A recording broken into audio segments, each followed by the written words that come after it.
All right, everybody. Welcome to my homestead and welcome to my channel. My name is Jared. It's the end of 2024. And this was, from my point of view, this was a really crazy year. Like, really crazy. There were so many signs and so many things that happened. And, you know, I didn't do a whole lot of preparation for this live stream because I'm going to go over spreadsheets and I'm going to go over stuff on my X account that I reposted and talk with you guys. So I thought it would be like relatively simple, but as I started going through X, for example, there's a lot of stuff that I forgot happened this year. And I don't know. This is my special New Year's Eve live stream. I do this every year just to kind of review the things that have taken place for the previous year before we launch into the new year. And oh my gosh, 2024 was wild. Let me know in the chat or in the comments if you're watching this after the fact, the things that you noticed that were unusual this year, the things that you think were signs or historic, unprecedented, things like that. All right, Joni is here with the Joyous Genealogist channel. Everybody make sure to subscribe to her. She says, hey, happy new year, everyone. David Swenson says Daniel 9 verses 24 to 27. Dr. Suze says happy new year to each of you. Heart. Borky Baby says everything happened this year. I moved to Georgia and we have hurricanes, tornadoes. Yeah, for me, one of the big stories this year was the tornado outbreak. It was kind of wild. And then in the United States, we did have a couple very destructive tornadoes, which I didn't do a very good job covering. I'm probably gonna have to do a little research while we do this live stream so I can catch myself up on that. It's been hard for me this year. I kind of like made a shift. Like in 2023, I tried to keep up on all the significant weather events and I tried to log the significant ones. Like I had a spreadsheet for it and I was trying to do it on Google Earth. And you know, I think I did a pretty good job in 2023, but it just got to be too much. And as is so often the case with this channel, I bite off more than I can chew. So this year I've been focused mostly on like doctrine and church news and quotes and stuff like that. And then like the really big natural disasters and events. I wish there were more hours in the day. I wish I had more time to track all these things that I want to track. Okay, I'm going to catch up with the chat. Willa O'Neill, Happy New Year to you and your family. Heart, Happy New Year to you and everybody. Latter-day Lady, what's everyone's theories on this fog that is making people sick? I have clear air where I live, but I also live in a rural community. Signs of the times? I have not heard of that, so I don't know. Borky Baby, real question though, Arby's for lunch, yes or no? Forgot to take out steaks. I would say yes. I would say yes because for me personally, it's been a long time since I've eaten at Arby's and I love it. Okay, so this typically tends to be a long live stream. If you're watching this after the fact, you already know that. But for those of you that are joining right now, there's a lot to talk about, and there always is. And so I'm going to refer to a few different things. I think I'll start with my spreadsheet here. Let me put it on the screen. Let's do this first, and then maybe I'll go through X. We'll probably be doing a lot of like back and forth rather than just like strictly, you know, from beginning to end. We'll probably have to like go back and forth a few times to capture everything. Let me put it on the screen. So, excuse me, you may or may not know all these spreadsheets that I have, which are available to you. The link is in the description box of each video. There's 3 people on here right now as we're doing the live stream. Hopefully you're watching the live stream as you're on the spreadsheet, you 3. This was actually the first spreadsheet.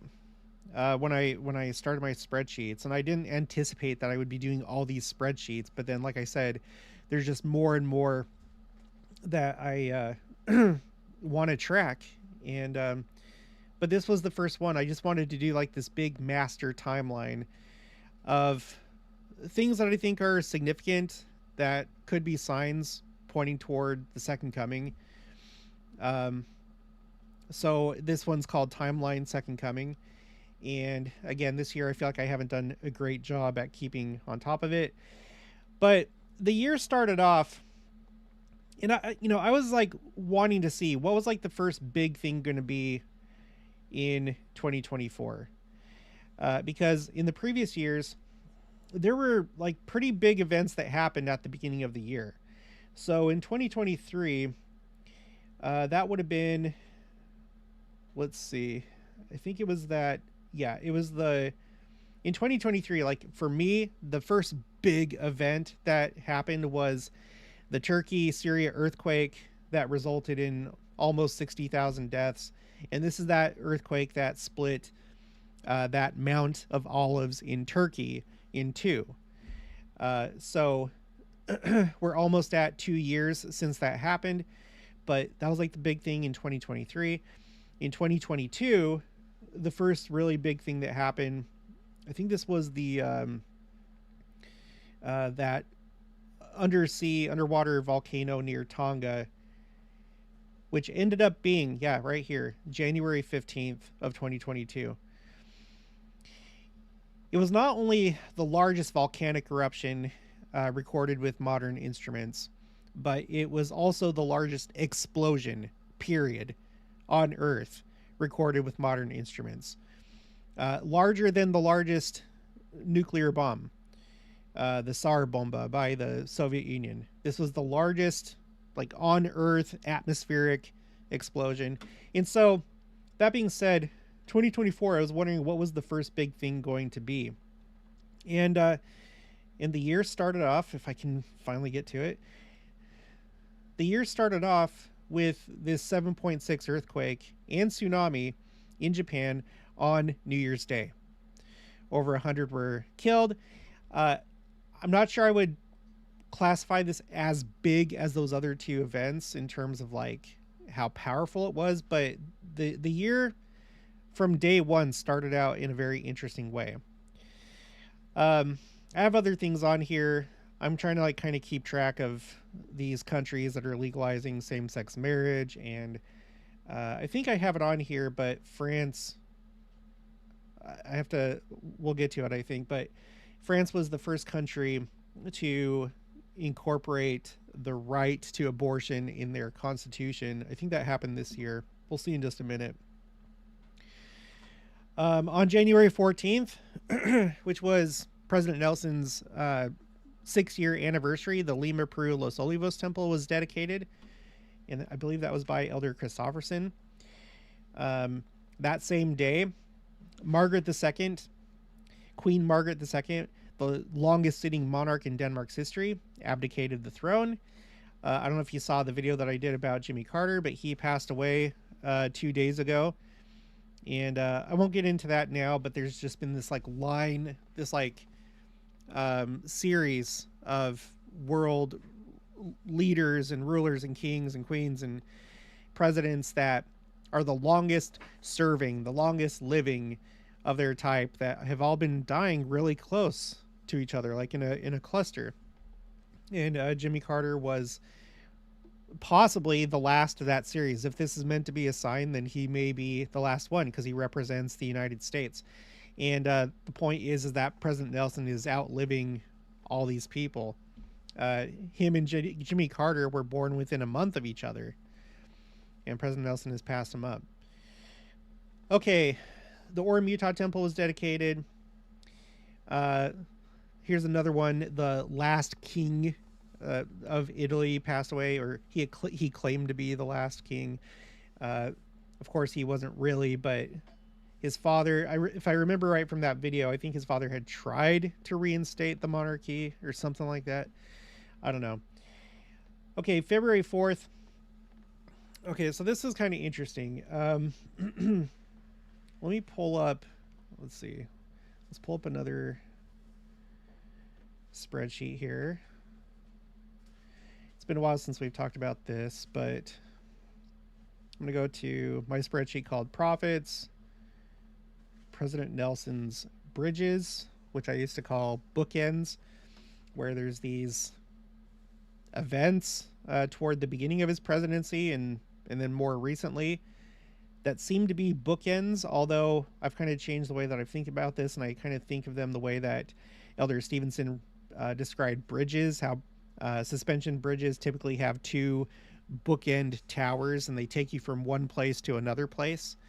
An example of this with President Nelson is just a few months before he became president of the church, he had the Great American Eclipse of 2017 that went over Jackson County, Adirondack, and Far West. And then this year, which we'll talk about this in a minute, you have the eclipse the day after conference, the day after President Nelson and President Oak's 40-year anniversary as apostles, and just a month after the Kirtland Temple was purchased.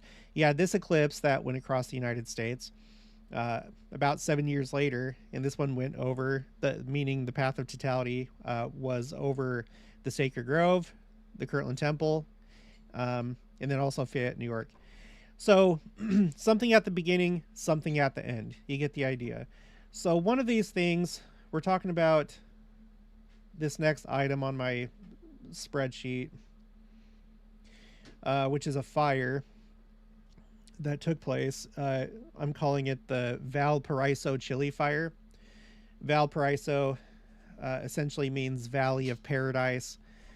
And what happened was in Chile, you had one of these crazy fires. There were a lot more fires in 2023. Like 2023 was a big year for fires. This year, not so much. But you had this fire that devastated Valparaiso, Chile. It was a big deal.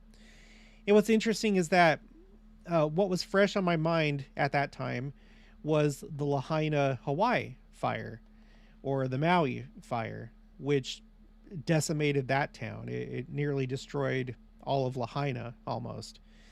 But that was back in 2023. But at the beginning of President Nelson's presidency, in his first year on November, gosh, sorry about the coughing, on November 8th, you had the Paradise, California fire. That's another fire that, basically destroyed the whole city. And he incorporated that in his April 2019 General Conference talk, the one where he said that time is running out. He showed a picture of Paradise, California. I feel almost like a warning. The world is going to be burned. It's going to be, the wicked are going to be destroyed. The world is going to have its baptism of fire at the second coming. President Nelson showed us a burnt down city, and then he said that time is running out at the end of that talk. So that was his first year. And now this year, you have the Valparaiso fire. And it's interesting because, so you have like these three locations that are like either named paradise, or in the case of Lahaina, Hawaii, it's kind of referred to as a paradise. It's a major tourist destination. In fact, my friend Mindy with Temples of Jesus, she had just recently gone to Lahaina before this fire took place. So you have these three places of paradise that all burn. And in the case of the Valparaiso Chili Fire, it's interesting because in 2019, oh wait, it doesn't have it right here. Oh yeah. Beginning of talk. Okay, so in that talk I was just talking about, his April 2019 talk about where he said time is running out. The name of the talk is Come Follow Me. And at the beginning of it, he talked about the dedication of the Concepcion Chile temple. That was the temple that he dedicated. In fact, let's go to list of LDS temples. And then let's go to churchofjesuschristtemples.org. Definitely the best website when it comes to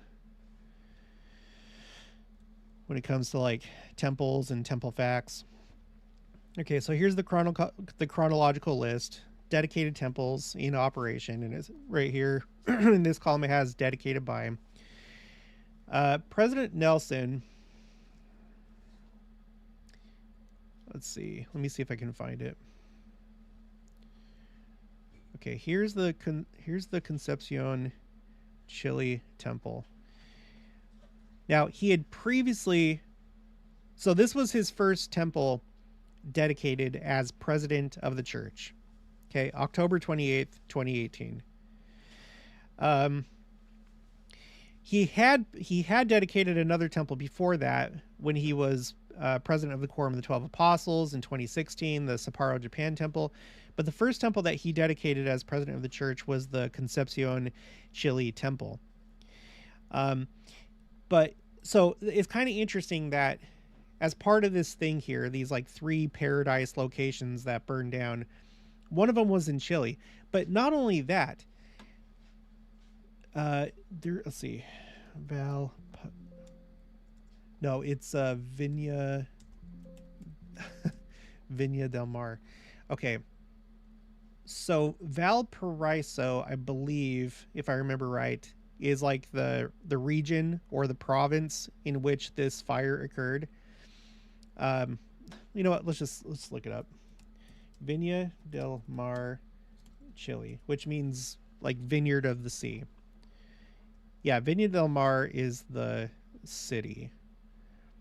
And you do have a city called Valparaiso over here, but then there's also this region which includes Viña del Mar. So the Viña del Mar temple was announced October 1st of 2023. Okay, so he announced that temple, and then just a few months later, Valparaiso burned. Valley of Paradise, in an area called, the region Valley of Paradise, and then the city Viña del Mar, vineyard of the sea. It burned. A vineyard burned, so to speak, symbolically. So that happened. I feel like there's something to that. The 13th of February, the new steeple of the reconstructed, renovated Notre Dame Cathedral was revealed. The steeple part was done. What's interesting is that same day, the last steeple of the Salt Lake Temple was put in place. On the same day, on the 13th of February. I don't know what it means. But I feel like there was something to this whole thing with the Notre Dame Cathedral burning. It burned. I'd have to look at the dates. Let me see if I have it on here. Notre Dame. No, I don't have it on here. But, well, yeah, no, because it was before I started my channel. But I believe it was in 2019 that the Notre Dame Cathedral burned. That was the same year that President Nelson and the other 15, they went to Italy for the dedication of the Rome, Italy temple. And he met with Pope Francis. That happened first. And then after that, just like a month or two after, that's when he had the fire of this notable cathedral. And then it just so happens that they both reveal their steeples, the Salt Lake Temple and the Notre Dame Cathedral, on the same day. I don't know. It's weird. Oh, yeah, right here, the next row up. So, okay. So that was kind of interesting. There's more. I've done a video about that. There's like so much more to it, but I can't go into that here. And then you have Greece legalizing same-sex marriage by my count, which I rely just on Wikipedia for this. It's accurate enough. The 37th country to legalize same-sex marriage. Okay. Let me go to the chat really quick. Let me just oh, Mindy's here with Temples of Jesus. Everyone make sure to subscribe to Mindy. Mindy actually came up with a challenge that's similar to the Flood the Earth challenge, where we were sharing copies of the Book of Mormon, which I may do that again in the future, but probably not anytime soon. But this is going to be similar, where it's going to be like a self-reporting thing. We're going to try and set up a Google form, which is like a document that's in the cloud on Google Drive. And then we would have a link in the description box of our, we're going to include a number of different channels, I'm sure. but where you would go and like you would report if you went to the temple, whether it was like baptisms or initiatories or whatever.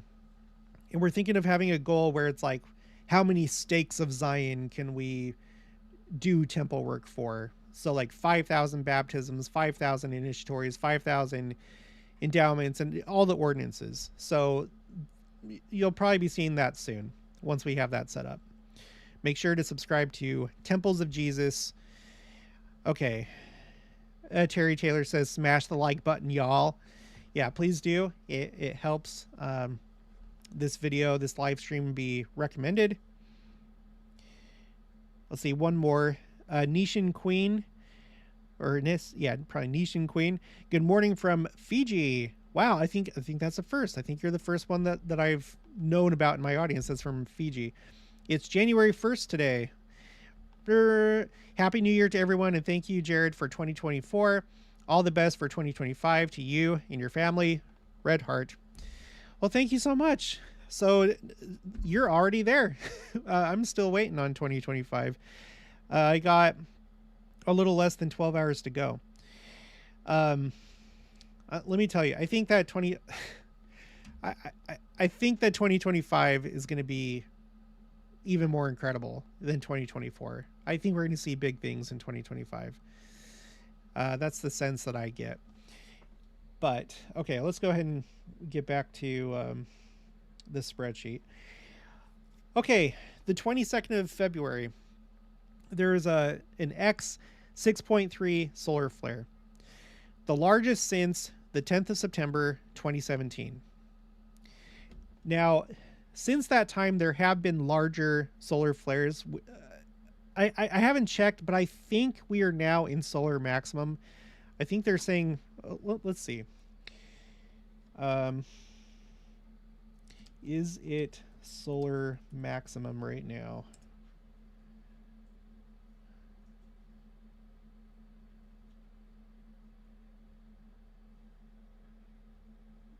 Sorry, let me see. October, this is from NASA, October 15th, 2024, the sun has reached its solar maximum period, which could continue for the next year. Okay, so we're going to be talking all about the sun in this video. Okay, but the solar flare. I have this event on this spreadsheet, Prophets, President Nelson's bridges. So we just talked about the three paradise fires. Okay. Well, there was also, okay, let's just leave that cell alone. Thank you. Okay. All right. So here's another one of those bookends or bridges, however you want to think about it. So the last like really big one before now was September 10th of 2017. So just like the eclipse, the 2017 eclipse, just a few months before President Nelson becomes president of the church. So you have this really big solar flare, an X-class flare, 8.2. And then you have all these years go by, and the largest one since that time was the 22nd of February of this year. In fact, let's go to, I have a spreadsheet for solar flares. Signs. Solar flares. Let's see. Let me see if I remember how to. Well, okay, it's pretty self-explanatory. It's been a while since I've updated this. Okay, so in column A, you have President of the Church. You have the President of the Church in column A. So this goes back to Gordon B. Hinckley. And here's the class of solar flare in column E in the rating, okay? And it's easier to see if you just look at the colors. The darker the color, like the darker the color red, the larger the solar flare is. So with what I have right here, the largest one, I believe, is this one right here. November 4th of 2003. It was a X40. Okay, 40. I'm not like an expert when it comes to solar flares and in space weather, but that seems pretty high, 40. But that was back in 2003. Okay, so let's go to, here's President Monson. You see things calm down. And this, of course, is going to go along with solar maximum and solar minimum. And I think, if I remember right, the only type of flares that I have on here are X-class flares that are 1.0 or above. So let me zoom in. You'll notice, you have a little bit of a, no pun intended, you have a little bit of a flare up in 2017. So President Monson's last year as president of the church. And then after that, you don't have anything. Actually, maybe the way that this went was, I think this was like the top 50 solar flares for that period. Whatever. All you need to know is things like really quieted down as soon as President Nelson became president of the church. He didn't have anything for these like first 3 years. And when I say anything, it's like basically X-class flares, or at least like not in the top 50. It's something like that. And then things remain kind of quiet, and then it starts to pick back up more recently. I need to go through and update this because the last time I updated it would have been around February. I know that there have been other large X-class flares, but things are starting to ramp up. Okay. So let's go back to my timeline second coming spreadsheet. Yeah, here we go. March 4th, March 4th of this year, France becomes first country to make abortion a constitutional right. So I don't know if others are going to follow suit, but the next day after that, to my surprise, in just a sudden announcement out of nowhere, seemingly out of nowhere, the church and Community of Christ jointly announced that the Kirtland Temple has been purchased by our church, the Church of Jesus Christ of Latter-day Saints. Don't mean to be a broken record, but I've been a member of the church my entire life. And the Kirtland Temple, for me, has always been special. It comes up all the time. You especially think about it when you read, Doctrine and Covenants or anything having to do with church history. The Kirtland period was a critical period in church history. The Kirtland Temple was critical. This is where many priesthood keys were restored and other very special things happened there. But in my mind, it had always just been like, I knew that the Community of Christ owned it, and I figured that probably someday in the future, like a long time, when I was like maybe an old man, maybe at that point or after I die, if the second coming didn't happen by then, maybe in the millennium, it would come back, but that it would take a lot. And what happened was, before this point, I had looked at the financials of Community of Christ because they have financial statements on their website. And I got that idea because there was a Salt Lake Tribune article one time where I can't remember who it was, but there's some member of the church that has a blog that kind of tracks these type of things. And he was like, well, Community of Christ, they have sold stuff to the church because of their financial situation. So maybe the day will come where they'll decide to sell the Kirtland Temple.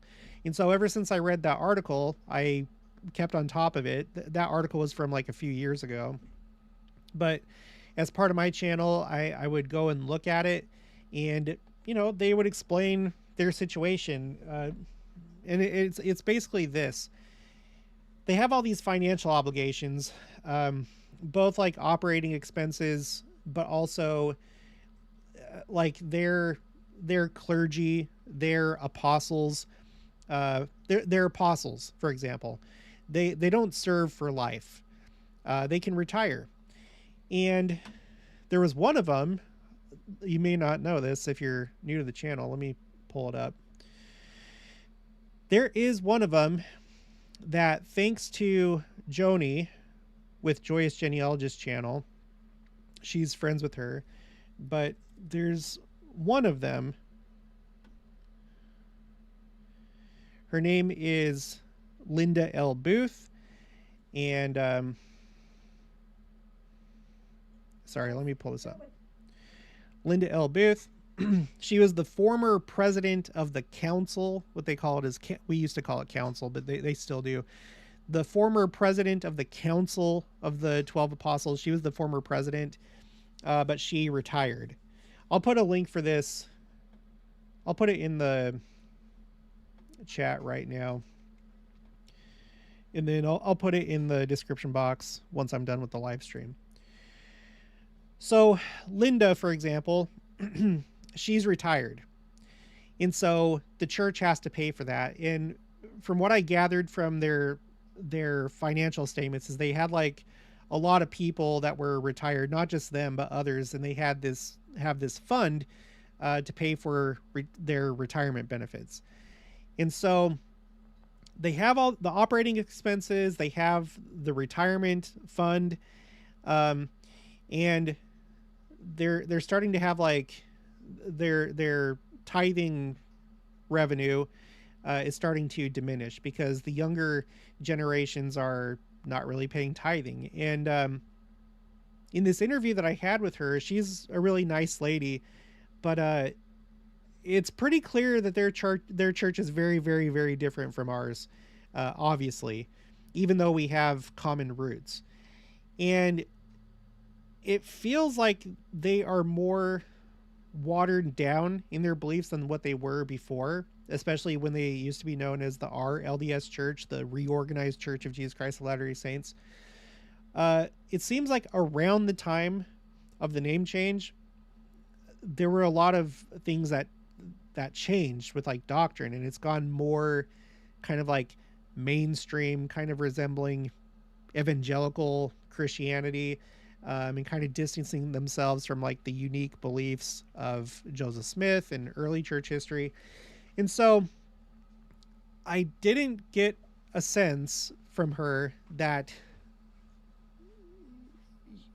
like, for us, like, paying tithing is a commandment. It's part of if you want a temple recommend, if you want to be worthy of having a temple recommend, you have to obey that commandment. You have to pay tithing. And so it's very important in our church. It's not just like a charitable thing, like, can you please help the church out and help us operate? It's like, no, it's a commandment. You're expected to do that as a member of the church. With them, it doesn't seem like it. I'm sure that they would probably say it's a commandment, but you have like this younger generation, just like, you know, along with all other youth throughout the world that are becoming less and less religious. And she talked about it.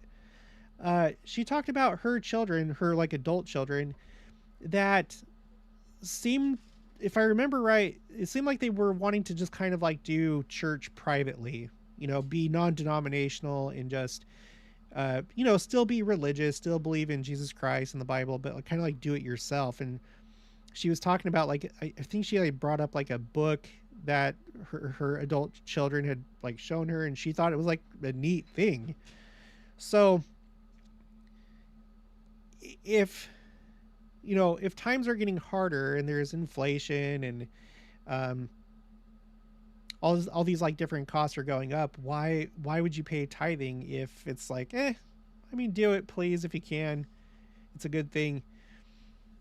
So anyway, it's gone to the point where they haven't made enough to like keep themselves afloat and take care of their obligations. And they talked about how they needed to make some pretty drastic changes. Everything from cutting expenses to the sale of historic assets. And that's the part that we would be interested in, because they did own, and they still do own, things that we would like to own as the Church of Jesus Christ of Latter-day Saints. So they sold the Kirtland Temple along with different sites in Nauvoo, like the Red Brick Store, where the first endowments were in this dispensation were given, and then manuscripts and you know, and other things. We still would want, you know, they have some of the temple land in Independence, Missouri. A lot of people, if you're not really familiar with the history of independence and what New Jerusalem was supposed to be, it was supposed to be a 24 temple lot. Let me pull it up. Let's see. Revised city plat, Zion. That should bring it up. So you have the original plan for New Jerusalem, Zion, and then there was a revised plat. This is the revised one. And it seems like this is still the plan because during the presidency of David O. McKay, they did things to somewhat prepare the land that we own for a future date when we do build the New Jerusalem. And sorry, I know I bring this up a lot, but it's something we all really need to be aware of. The Independence Visitor Center. LDS Independence, no, Visitor Center. This visitor center, come on, let's get a better picture.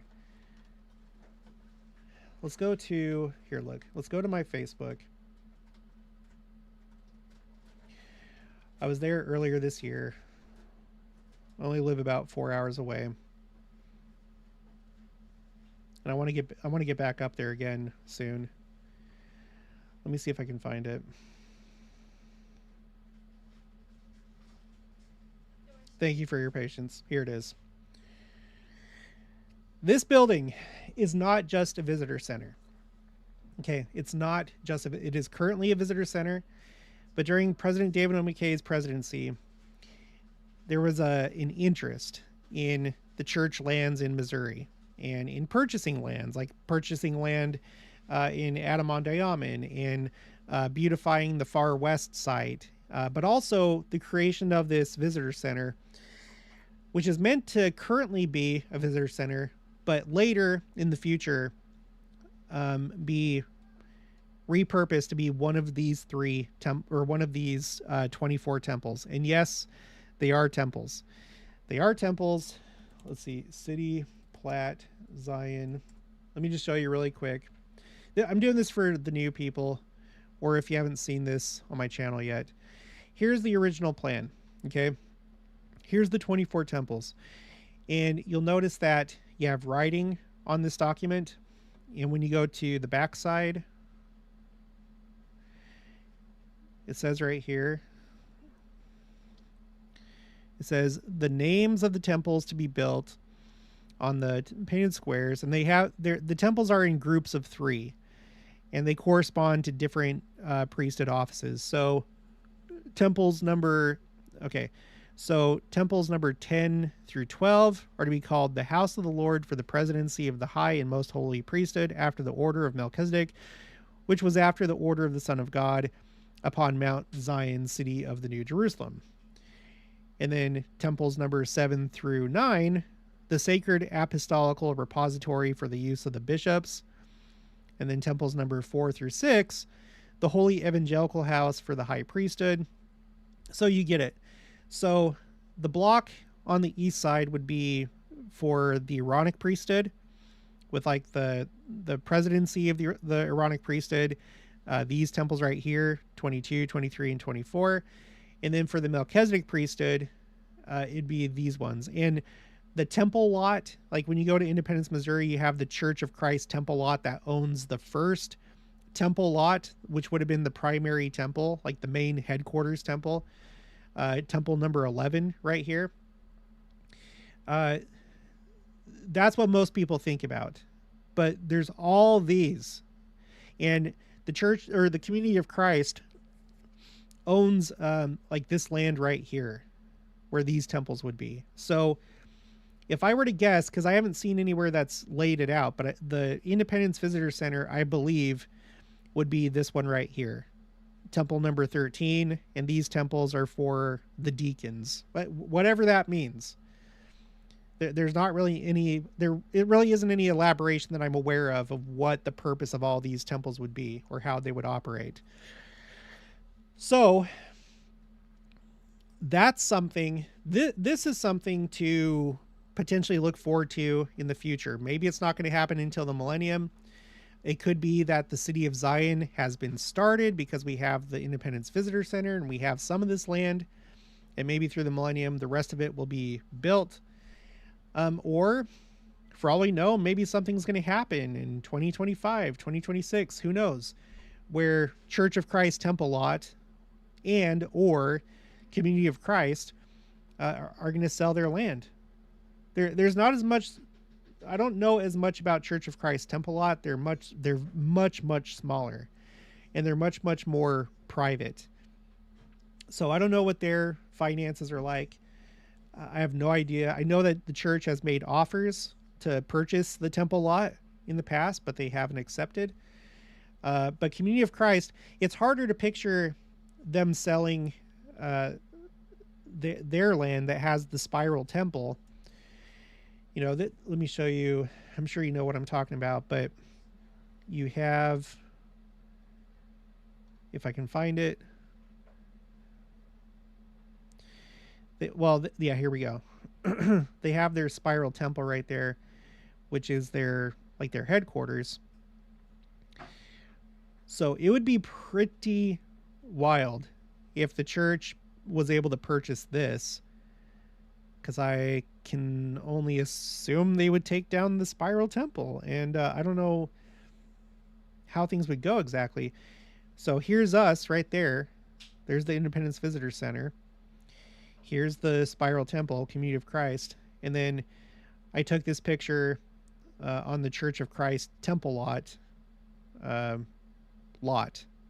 So this is where temple number 11, the primary temple, would be built. And it's owned by this tiny little splinter group. So, but it will happen in the Lord's time. And then, of course, you have the auditorium over here. And that's a really interesting building. That's the Community of Christ equivalent of the conference center. And it'd be interesting if it had like a millennial purpose. At least like in the beginning of the millennium. Maybe this would be the new conference center, you know, when Christ comes. At least maybe temporarily. Maybe this would be used for general conference in the future. Maybe it would be renovated. Maybe it would be expanded. I don't know, but there's all sorts of possibilities. We'll just have to see how things play out. Okay, so let's get back to the spreadsheet. Let me look at the chat really quick. Oh, Jen Stevens with Christian Fire Poppy is here. Happy New Year. Hello, 2025. Everyone make sure to subscribe to Christian Fire Poppy. Welcome, Jen. Okay, let's see what else. Kevin Cantrell, hello, y'all. Hope everyone is doing well. Thank you, we are. Here in the Davies household, we're excited for the New Year's, and we have good food on the menu for today to celebrate.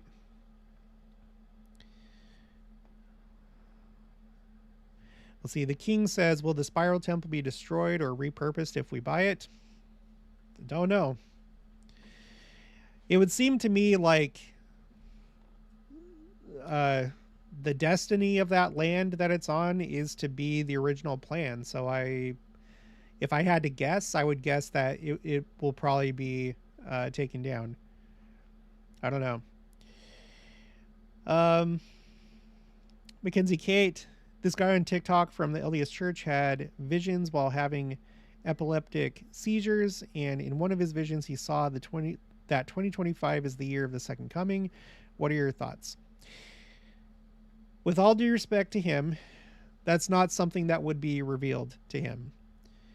It'll be revealed to the prophet, but it may not even be until the day before the second coming. I'm not going to pull it up right now, but Joseph Smith said that when talking about no one knows the day or the hour, that Christ was not talking about all generations forever, but those that were then living on the earth, but that the prophet would know the day and the hour As to when he would know, I don't know, and it's not clear if he would tell the rest of the church. But Elder Renlund gave a talk a couple years ago called A Framework for Personal Revelation. Because sometimes people, again, I'm not saying anything bad about this person, but sometimes people don't understand how revelation works. There's personal revelation for your own life, okay? But you're not going to receive revelation for the church or the rest of the world. So I probably wouldn't go along with that. The Lord works through order. The prophet is the one that receives revelation for the church and for the world. Shannon May Schwartz, nobody knows, though it was really more hypothetical because it's absolutely a possibility. Yeah, I think it's a possibility that it'll happen next year. There's people that think that it's not because they have timelines and they believe that we haven't seen this and this and this. And I'm not part of that group because I think that prophecy can play out in ways that we don't expect, that can be different from what we picture in our minds. They can happen sooner. So, yeah. The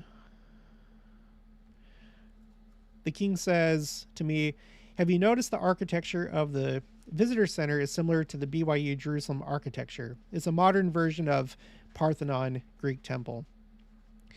Yeah, I don't know if that was the inspiration, but some of my very first videos that I did on the channel was about this. It's called an arcade. Like when you have like arches like all in a row, it's called an arcade. If it was columns, it would be a columnade. But arches, it's an arcade. And yeah, that is something that I think is potentially significant. Let's go back. Oh my gosh, why is this so hard? Let's go to images. Let's look at this one. Okay, so you guys see the Independence Visitor Center. Someday it'll be renovated and turned into one of the temples of the 24 temple complex.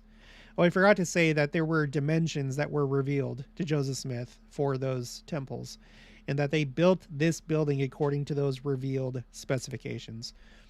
So you have this with this like arcade feature, and then the BYU Jerusalem Center has a similar arcade. Most people would probably be like, oh, that's just to fit in with the local architecture. Yes, I'm sure that that's true. But what is also true is that both of these really significant buildings have the same kind of arcade feature.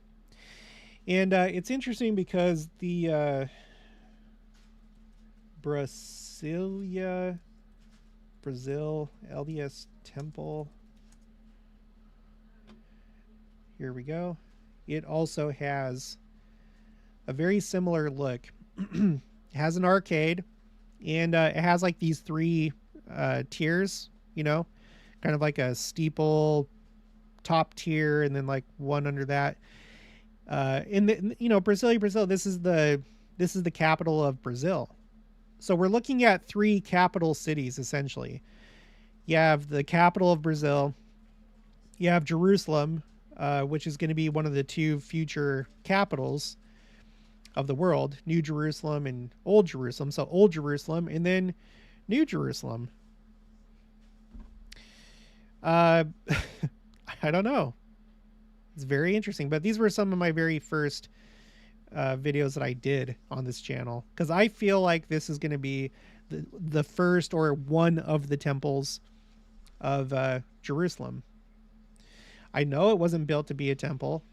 I know that it wasn't built with ordinance rooms, but again, you have to remember that the Provo City Center Temple, the Copenhagen, Denmark Temple, the Manhattan, New York Temple, the upcoming Brussels, Belgium Temple, none of those buildings were originally built to be temples.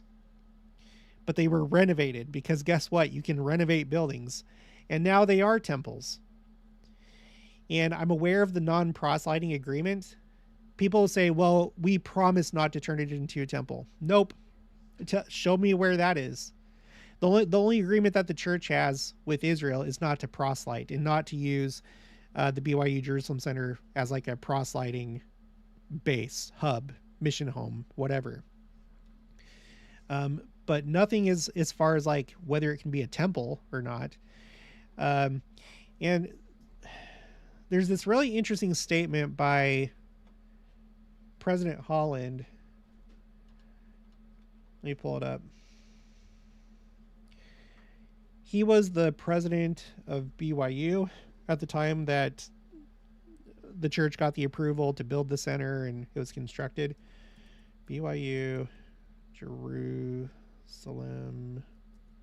Center.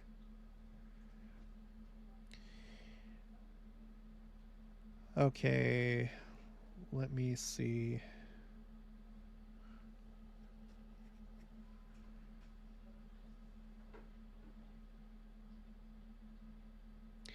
Oh yeah, here it is. So,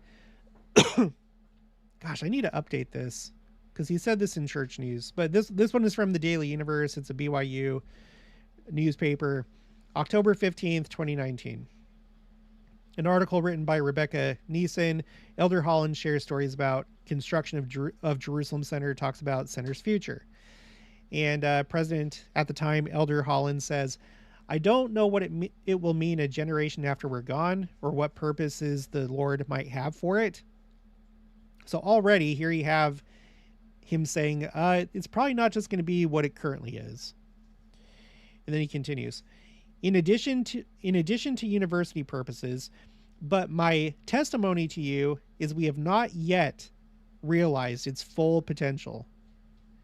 And the Lord has it there for an immense amount of good yet to be done. I think there's more. Dang, I need to update this. It takes me time to update my spreadsheets and get them all in the right format because I have so much, and I've changed like how I standardize things. But it takes time to go through and fix it. Oh, here. Okay, this is the one that I was thinking of. So this is church news. So we just read from BYU's newspaper, okay? But he also said this to church news. He says, I don't know what it will mean a generation after we're gone or what future purposes the Lord will have for it. But I hope... Oh, no. I messed it up. I accidentally clicked on some text and dragged it over. Okay, sorry. I don't know what it will mean a generation after we're gone or what future purposes the Lord will have for it, but I hope students from all over the world can be blessed by it. My testimony to you is that the Lord wanted that center built and has it there for great purposes that we now see only dimly. So, yeah, it's... I don't think it's an accident that all these buildings have these arcades and that they're initially built as some other building, because the second coming, like if you're righteous, you should be prepared for it and you should be able to kind of tell when it's going to happen. But at the same time, there's this other element where it's going to happen at a time that ye think not. And if it's too obvious, then people are going to change their ways and be like, oh, shoot, here we go. And you shouldn't be doing that. You should change yourself in natural ways, not because you know that the second coming is soon. So if suddenly we built the city, the full city of New Jerusalem, I think that it would cause that effect on people and people would change for not the right reasons. But if you build these temples as some other building first, then it's all prepared for prophecy to be fulfilled. But it gives those people that want to procrastinate the excuse to be like, oh no, we still have time, all this has to happen, blah blah blah. I don't think so. I don't. That's just my opinion.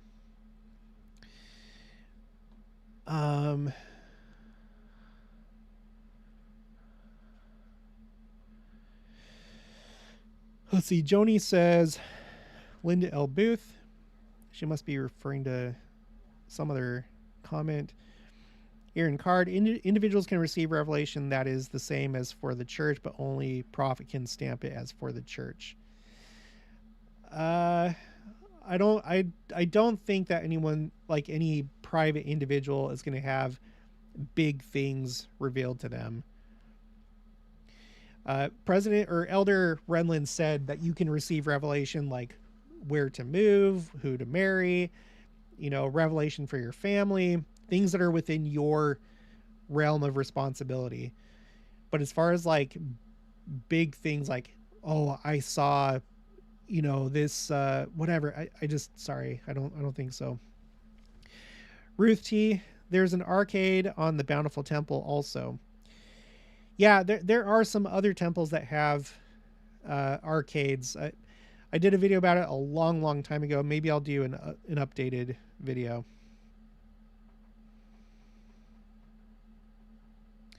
Chris Torres says, un gran saludo a mi íntimo amigo Pepe Valle. I wish I could respond in Spanish. I can if I really think hard about it. I can't even remember how to say New Year. Año Nuevo? Okay, I'm not even going to try. Happy New Year, Chris. Joni says, quite a few people are coming over to our church from theirs. I see some of their ex-members in the temple daily. They are soaking it all in. It's beautiful to see. Wow. That's funny because that's one thing that when I was talking to Linda, she was like, yeah, there's a lot of members of your church that are joining our church. And both these statements could be true. I'm not trying to like talk bad about Community of Christ, but if you have, there's a separation of wheat and tares going on. I feel like that's accelerating. And so it could be true. People that don't like all the commandments, don't like all the rules, don't like certain things about our church, but they still want to stay with whatever, something that's kind of like our church in a very, very distant way, similar to our church. Maybe they would go over to Community of Christ. Whereas maybe people that can see truth and feel the Spirit, then they come to our church. Jim Matheson, 55 feet by 65 feet forms a harmonic architecture. Are the dimensions for Independence temples the same? Yeah, it's let me look it up, and then Jen, I saw your comment. Well, I'll do that too. Okay. David O. McKay Diaries. You guys, this live stream is going to go all day. We haven't even gotten past March yet, but that's okay. as long as you're enjoying it, I am. Okay, so this is the University of Virginia's website for Mormon studies, and they have David O. McKay diary excerpts. And I just went to, so they have all these different topics right here. Free agency, genealogy, Godhead, Missouri. I clicked on Missouri. So some of these diary entries are written by President David O. McKay himself, and some of them are from President Alvin R. Dyer, who was that special counselor in the first presidency. He was one of 3 counselors. He had a very specific mission, and it all had to do with the lands in Missouri. So let me see if I can find dimensions. Okay, here it is. I still have the highlights. Okay, up here. Well, okay, just screw it. I'll read the whole thing. Okay, this is President Alvin R. Dyer talking to, doing this entry for President David O. McKay. I explained to the President David O. McKay, that Joseph Smith in the early days sent a plan plat of the city of Zion, New Jerusalem, which included the temple complex from Kirtland, Ohio to the Brethren in Jackson County, Missouri. This plan was prepared in the prophet's own hand, and that the original was in the church historian's office. So we're talking about this, okay? Here's the original plan. Let me turn this around. Here's the original plan. Here's the revised plan, okay? The city of New Jerusalem, a city of 15 to 20,000 people. The plan was prepared in the prophet's own hand, in that the original was in the church historian's office, conjointly with Brother Fetzer, who was the architect of the Independence Visitor Center and in other church. I think he was the architect of like the Provo and Ogden temples. We reported to the president that our study in this direction was to undertake, if we could, to ascertain which of the temple buildings designated would presumably be located on that part of the temple land that the church owned. This we had arrived at and had determined which of these locations would be concentrated upon for the erection of a building for the purpose intended. The temple buildings, except the temple where the Lord will officially appear, as spoken of in the Revelations, as represented on the prophet's plan as houses, buildings or temples of certain orders of the priesthood, there will be 25 buildings in all, occupying 35 acres. Now, I don't know what 25 he's referring to, unless that's a typo. There's supposed to be these. So there's supposed to be these 24. So I don't know if like if there's like a 25th, just like maybe like the stake center. Maybe he's talking about the stake center, or I don't know. So I'm a little bit unclear on that part. And then he continues, the hope of all this is to be as realistic as possible in the erection of a building, the basic structure of which could be used at a future date as part of the temple complex, but to be designed and erected now as a Bureau of Information or a visitor center. Brother Fetzer identified on the overlay sheet the particular building location which we propose to use, which someday perchance could be a part of the overall complex. Brother Garf stated to the president that as he understood it, our proposal now was for one building properly situated on our temple land, which would be used as a Bureau of Information, that no other structure or any part of the temple complex is presumed. President McKay was very intent as he listened to the presentation, asking a number of questions concerning the size and facility of the structure being discussed. In answer to these questions, Brother Fetzer presented to the president several schematic drawings of floor plans, elevation perspective, access roads, parking areas, etc. These drawings indicated that the proposed structure would be 2 stories high with a floor area dimension of 61 feet by 87 feet. Okay, so that's different from what you were saying. 55 by 65. This is Jim Matheson. Forms a harmonic architecture. So, no, it looks like 61 feet by 87 feet, which dimension is the same as revealed to the prophet Joseph Smith as the size of the complex buildings. So, okay. All right, let's move on. This is okay. Let's move on. Okay, so the Kirtland Temple was purchased on the 5th of March. My phone was blowing up with texts, and my inbox was filling up really quick with emails. This was huge news. And 20 days later, it was like closed down, and then it was reopened to the public on the 25th of March under the ownership of the church. And then just like a week later, the angel Moroni returned to the top of the Salt Lake Temple. Let's take a look at that. I feel like there is something to that because first you have angel Moroni drops trumpet. So you'll remember that in March of 2020, you had an earthquake in Magna, Utah, which caused the angel Moroni of the Salt Lake Temple to drop his trumpet. And this really seems symbolic because it was like, how am I forgetting all these details? I think it was 2 days later. That's when the first presidency put out the message about missionaries coming home from their missions. And then I think it was a couple days after that, that's when all the temples worldwide were closed because of the pandemic. So the day that this happened, it was gray skies. The trumpet falls.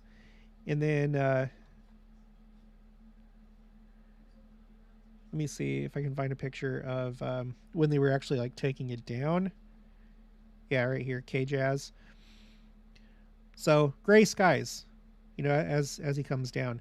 But then the day that they put him back up with trumpet in hand, it was a bright, clear, sunny day.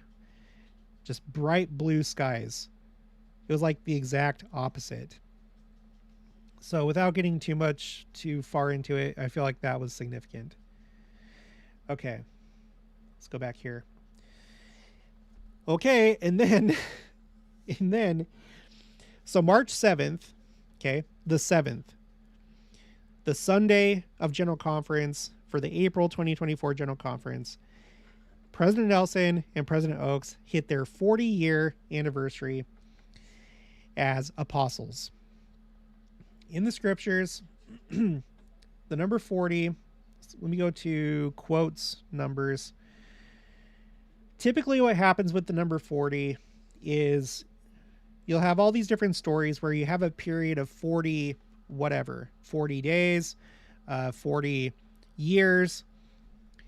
So you'll have a period of 40 whatever, and then after that's completed, then destruction comes. So 40 days and 40 nights of rain, and then after that 150 days of flood. 40 days and 40 nights of Moses being on Mount Sinai, and then when he comes down, he destroys the golden calf, and 3,000 are put to death.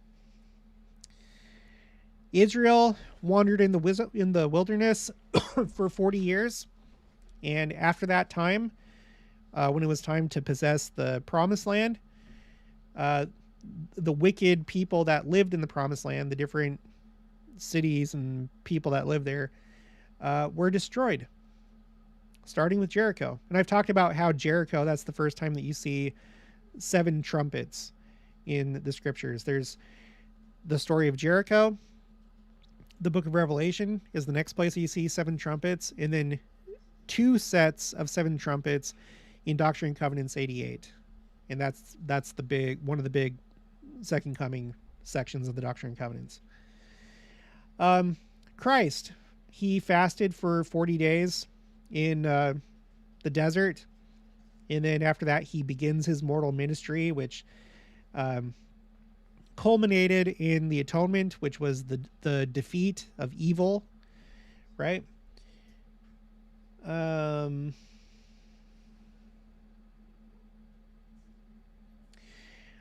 Salt Lake Temple. The Salt Lake Temple was under construction for 40 years. And after it was completed, at the dedication of the Salt Lake Temple on April 6th of 1893, Wilford Woodruff said that the angels mentioned in the book of Revelation, the 4 angels that were waiting to bring judgment on the earth, that's when they were released with the dedication of the Salt Lake Temple. So 40 periods of time and then destruction. So President Oaks, President Nelson, it's already very unusual. Heart surgeon, judge. The 2 that they replaced both died on January 11th.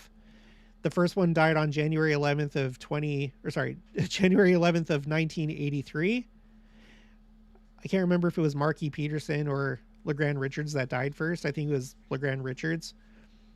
And then exactly a year later, January 11th, 1984, I think that's when Marky Peterson passed away. And those are the 2 vacancies that President Nelson and President Oaks filled. And in between that time, there was this flood in downtown Salt Lake. It was a historic flood that almost reached the temple. So, um, so these two reaching their 40-year anniversary, and President Nelson mentioned it in his talk. I think there's something to it. I do. So after that, that was April 7th. The very next day, you have the total solar eclipse, the second great American eclipse in recent memory, where the path of totality went over the newly purchased Kirtland temple. Let's see, what do I have it on? I have it on window. Let's go to, let's see, let me pull up, I'm going to pull up Google Earth because I have the, I have the KMZ files that I saved from NASA that shows the paths of totality. Let's take a look at that really quick. I'll pull it up in just a minute. Let me get it prepared first. All right, locations, eclipses, church sites. Let me turn that on. Okay. Let me go to desktop view. And then we'll go to, wait, let me turn on the webcam. And then we'll go to Google Earth. Okay, so a lot of people were looking forward to 2024. I was too. Ever since I started this channel, I always felt like the second coming could happen anytime, just because of my perspective that prophecy is probably going to be different than what we think. I'm not very rigid when it comes to that because that's what the Jews did. The Jews were very rigid in how they thought things had to go. And when Christ came, they missed it. And I think that same group, they're not going to be prepared for the second coming because they think that they have all this time. So a lot of people were looking at 2024. Me, not so much, but it came and we did have the eclipse. They were looking at it because in 2017, you had the first great American eclipse, and here it is. Okay. You can see the path of totality as it crosses the United States from coast to coast. I can't remember how long it had been since the last total solar eclipse went from coast to coast, but it had been a long time. It was out of the ordinary. And a lot of people focused on the 7 Salems, which I'm sorry, but they're you can kind of look at it that way. I looked at all the Salems in the United States. I looked them all up. You can see them here in pink. And you have 1, 2, that one's not in the path of totality. 3, 4, 5, 6. And this one, I don't know where the city boundary or the city limits go. It may go in the path of totality, but a lot of Christians outside of our church were trying to make meaning out of this. And so they were talking about 7 Salems, and it's not quite accurate. I'm a little bit more focused on our church. And this should have woken a lot of people up in our church, because the path of totality went over our sacred sites: the New Jerusalem, Independence, Jackson County, Missouri, Far West, and Adamondayaman. And you can see that if the path had varied by just a few miles, it would not have included these 3 sites. So it felt like there was precision in this, that specifically our sacred sites, and these sites are really going to play a big role when it comes to the second coming and the millennium. These are the ones that were included in the path of totality. So you had this, okay, and so a lot of people were looking forward to 2024 because it was about 7 years later, and there would be another great American eclipse. We'll look at that in just a minute. But then in 2023, there was an annular solar eclipse. So you have a path of annularity right here that, kind of went across the United States. Not really from East Coast to West Coast to East Coast, but Gulf of Mexico and the Pacific Ocean. But you'll notice that it goes through Utah. And let me turn on the temples. This is something else I need to update. Well, you'll notice that Utah is full of temples. It's full of temples. And if you were playing a game of, okay, this is how wide the path of annularity has to be, and you have to have it go through Utah and miss the maximum number of temples that you can, well, this is the path that you would have to take. There's all these temples up here in northern Utah. You have these ones here in the southwest part of the state. And at the time, so this is the Ephraim, Utah temple. It's not even constructed yet.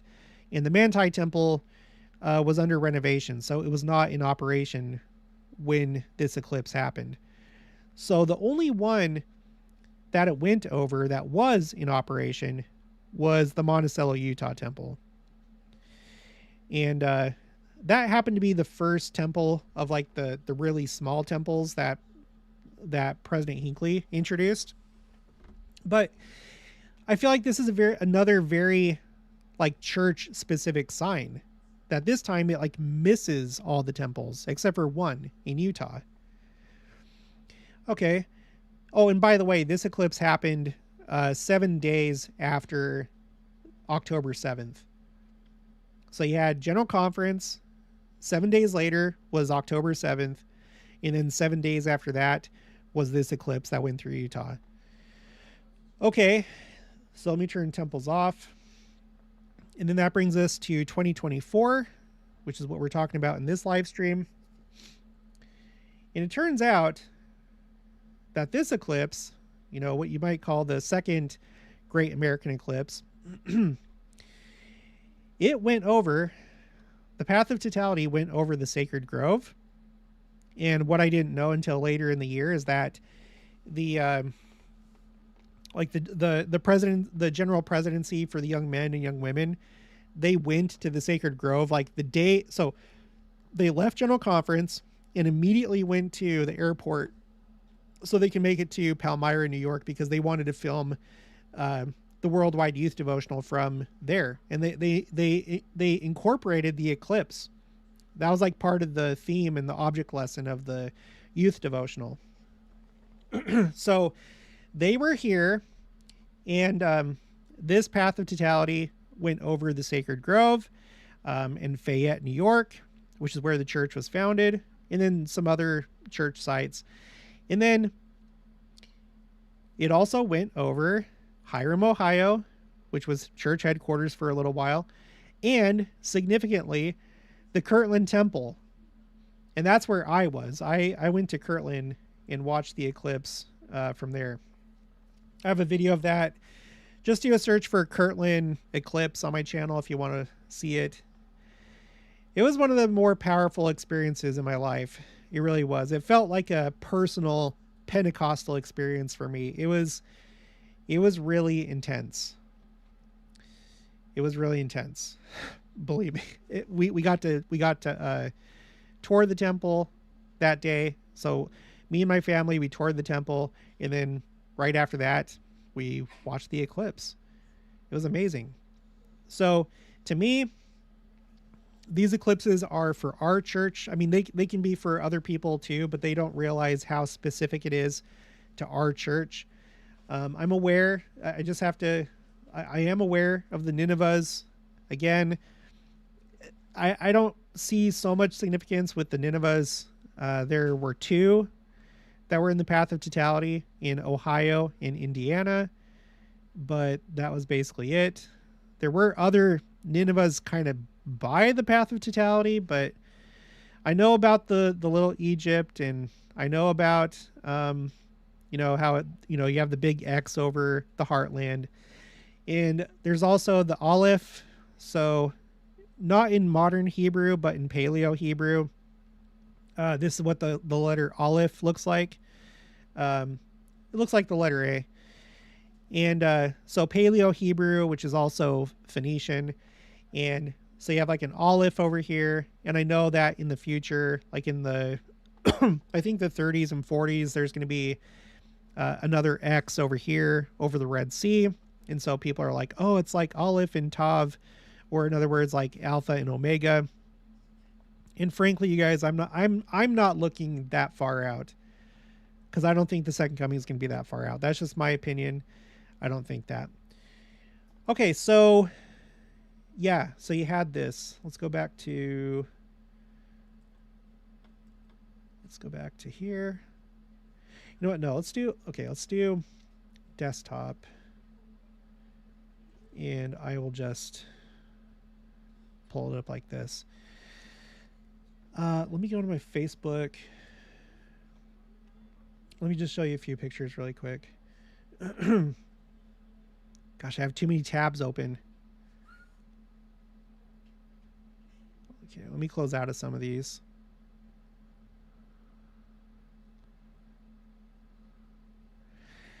Let me know what your plans are for New Year's, you guys, for tonight.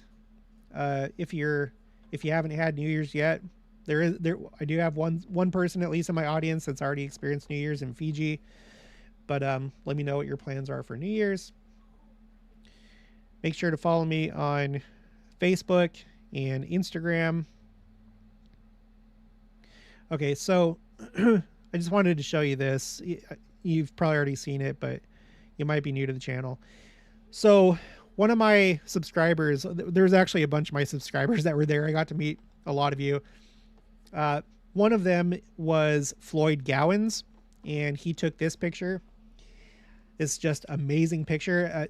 It'd be even more amazing if the power lines weren't there, but that's how the city of Kirtland is set up right now. I hope the church is able to somehow get those like underground or something like that, because they go just like right across the face of the Kirtland temple. But he took this picture. I used Photoshop to get rid of the power lines, and this is what it would look like. So it was really something else. It was really something else. This is the first time I had been to Kirtland. I didn't know that there were like all these like benches over here, but this is a really beautiful view. It was really nice. In the morning, this was kind of interesting. In the morning, it was kind of overcast like this, but by the time of the eclipse, it cleared up. Oh, by the way, this is him. This is Floyd Gowans. So it was just like nice and clear. I mean, there were some clouds, but it was like sunny. This was right after we got done with the tour. And then it got a little bit cloudy again, but it was like it didn't obscure the eclipse hardly at all. But my gosh, it was so incredible. The spirit was really strong, and I'm very, very excited to see what the church does with the temple. I hope that it is able to, oh my gosh. Sorry, it's like it's so laggy, and it's like it's getting messed up. I hope the church can kind of like fix some things with the temple, renovate it, maybe do something about these like cracks. But yeah, do some more like with the temple grounds, because there's some stuff here I'm not a huge fan of, like whatever this like tree thing is right here that has a roof on it, like this tree stump with a roof that looks like a house for like fairies. I hope it's renovated, the entire place. Okay. Let's go back here. Oh my gosh. This is going to be a long one. And don't worry, I don't blame you if you can't make it the whole way. I'm going to go to the chat. Okay. Yeah, let's just do this before I forget about it. So, Jen Stevens with Christian Fire Poppy. Again, make sure to subscribe to her. She says, let's talk about 2025 Joseph Smith Jubilee / Shemitah year. Okay, yeah, let's do that. Okay. A lot of you have probably already seen this video. This is something that I just discovered recently. Okay, this is currently called Judaism Jubilees, but I'm going to rename it. I'm probably just going to call it Timeline Jubilees. Okay, so 2025. Okay. So I learned within the last like couple weeks that Joseph Smith declared 2 Jubilees. So the first one was in the 7th year of the church, which was 1836. The first year was 1830, second was 1831, and then 1836 was the 7th. And he declared a Jubilee, okay? And it coincided with the dedication of the Kirtland Temple. He says right here, so shall this day be numbered and celebrated as a year of Jubilee. On the Joseph Smith paper website, in the historical notes, it said that the Jubilee ended on April 6th of that year. So it wasn't really like a full year. It ended on according to them, it ended on April 6th. And then 7 years later, he declared another Jubilee. And you can see it right here. This is on the Joseph Smith papers. And then Wilford Woodruff also talks about it. You can find that on the Wilford Woodruff papers. So Jubilee comes from the Old Testament, from the Law of Moses, where every 7 years was supposed to be a sabbatical year. In Hebrew, they call it a Shemitah. So you have these groups of 7 years, and they're like days of the week. So the Shemitah is like, in Judaism, the Saturday, or for us, the Sunday of years. So you go through 7 weeks, or you go through 49 years, and then the 50th year is a Jubilee. It's like a double rest, because during the sabbatical year, you're not supposed to do any like farm work, harvesting, stuff like that, planting, harvesting. So Jubilee, you would have the last sabbatical year, the 49th year, and then the 50th year, a Jubilee, which would be like a double rest. So 2 years of no farming. But during a Jubilee year, that's when you release, servants like Israelites that are in bondage. You forgive debts. People can reclaim land that belongs to them. That's a Jubilee. So Joseph Smith was essentially doing like sabbatical years, but calling them Jubilees. And then he died the year after that second Jubilee. So as far as I know, that ended it. I don't know that there have been any more. Maybe the brethren have kind of continued like tracking this. I don't know. Maybe for the Lord, it's something that he's tracking. But if it had continued, you have right here, column O, you have all these Jubilees or sabbatical years. I don't know what to call them. And it turns out that the next one is going to be next year.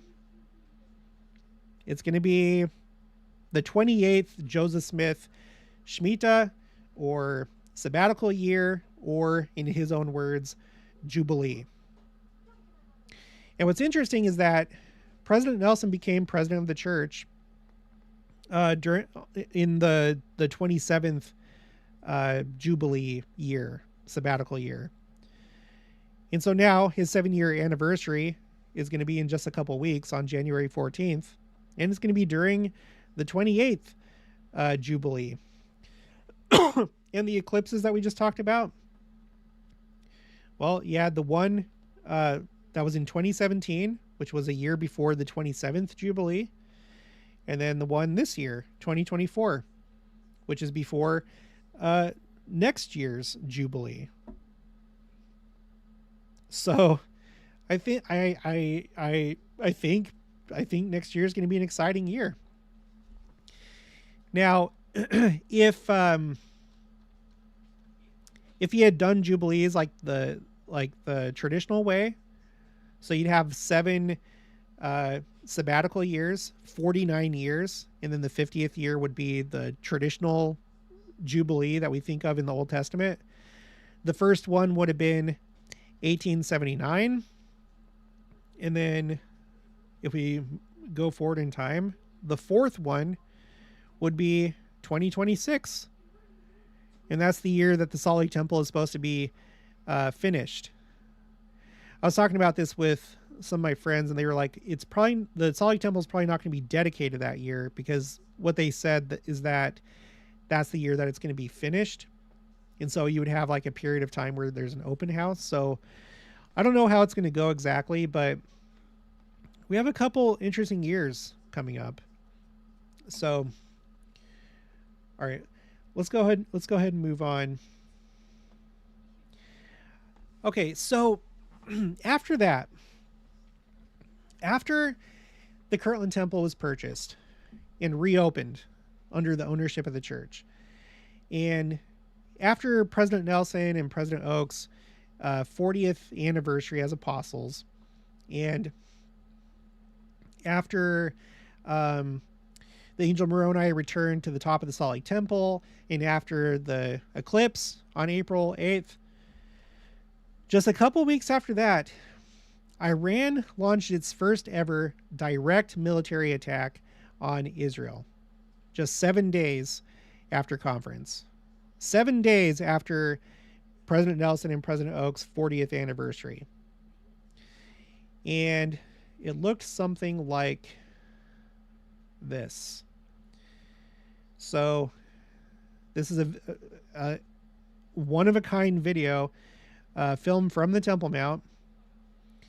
And you see these Iranian missiles over the Temple Mount. This is Jerusalem. This is apocalyptic. And the reason why this is special, yes, they're like, since the founding of Israel, there's always been conflict. In more recent times, there's been rockets that are fired, usually from Gaza or from Lebanon, by Hamas or Hezbollah. But in this case, we're not looking at those kind of missiles. These are missiles directly from Iran. This is out of the ordinary. This was a huge escalation in this ongoing conflict. And I think anybody that would look at this would say that this looks biblical. Now, Iran didn't end up really doing a whole lot of damage to Israel in this attack, but it's notable that this was the first ever direct attack from Iran. And it could be leading up to bigger things. I know that Israel is like really on top right now, it seems like. Israel is just like, it feels like they're just winning basically on all fronts. They're still trying to get the hostages back, but well, we'll get to everything that Israel's done this year. It's been wild. Okay, so you had that happen just 7 days after General Conference. I'm going to skip through some of these. You had this thing going on for a while. Pro-Palestinian protests on U.S. university campuses. That went for several months. I tracked it here in column J. Okay. All right. And then, oh no, I'm going to skip that one. Just, that one's a minor thing. The Manti, Utah temple was rededicated April 21st. So 21, that's 3 sevens. And that's the one where it was going to be President Nelson, or sorry, it was going to be Elder Razban that was getting dedicated. But in a surprise appearance, there were very few people that knew. It was actually President Nelson that showed up to rededicate the Manti, Utah temple. And I did videos about that. It felt like there was a lot of like, kind of like second coming imagery in that. Like, basically it's like this. Like, you think you have an expectation of what's going to happen. I'm going to go to the rededication. It's going to be Elder Razban. That's really exciting. But then it's actually President Nelson that's there. And I feel like that's a type and shadow for the second coming. I think that we're going to be continuing to live our lives like normal. We're going to have a picture of what, you know, the next year is going to look like, the next whatever. And then to our surprise, time's up.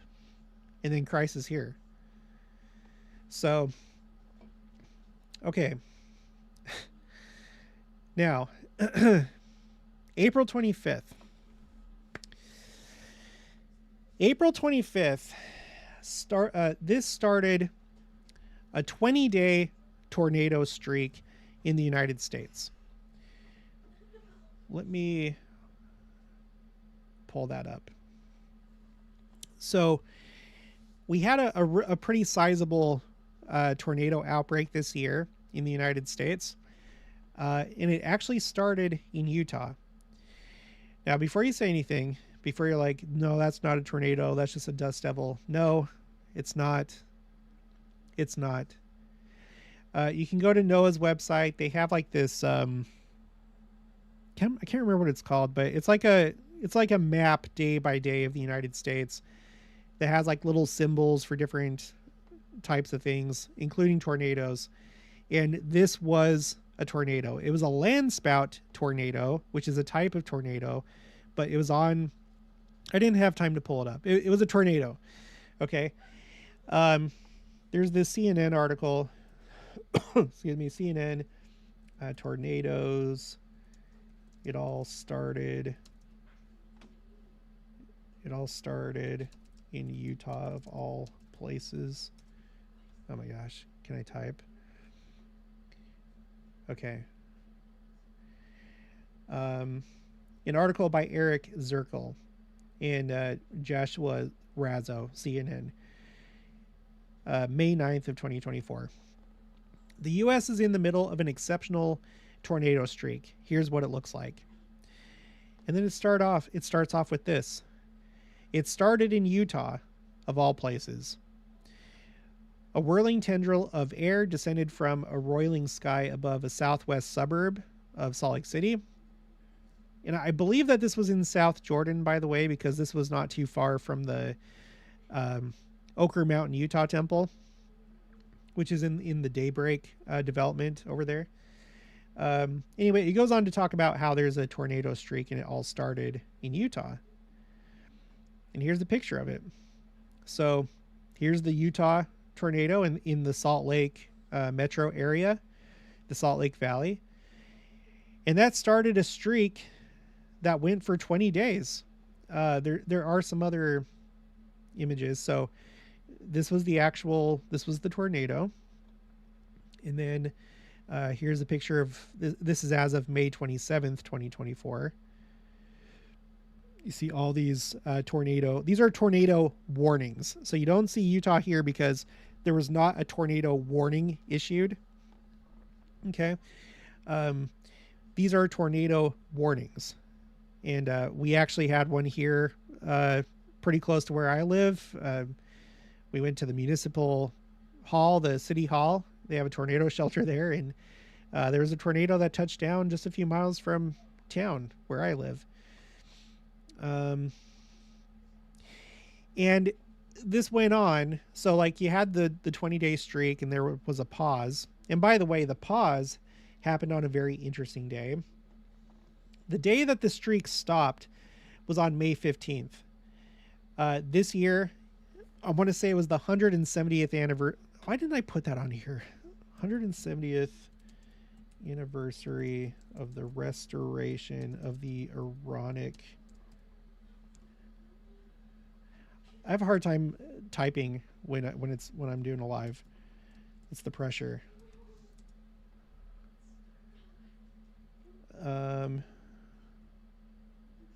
It was the restoration of the priesthood happened 195 years ago. This month marks the 195th anniversary. Why do I think 170th? Well, whatever. That's still kind of a round number, 195. So I'm actually going to add that for future reference. The 195th anniversary of the restoration of the Aaronic priesthood. So what are the chances that you'd have this big tornado streak starting in the Salt Lake Valley, and then there would be a pause on the 195th anniversary of the Aaronic priesthood? I don't think that the chances are very good. Like, seriously. And then this went on to affect the Washington, D.C. area. This is Lenny McGarvey on X. Tornadoes aren't supposed to be happening in Maryland, Montgomery County. This is by Washington, D.C.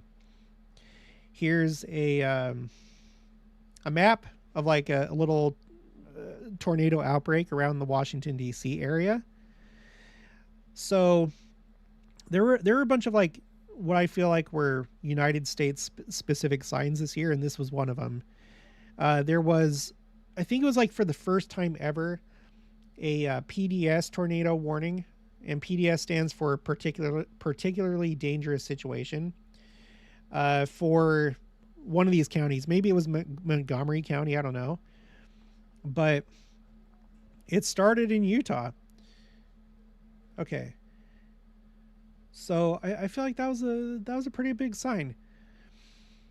Okay, let's move on from that. Excuse me.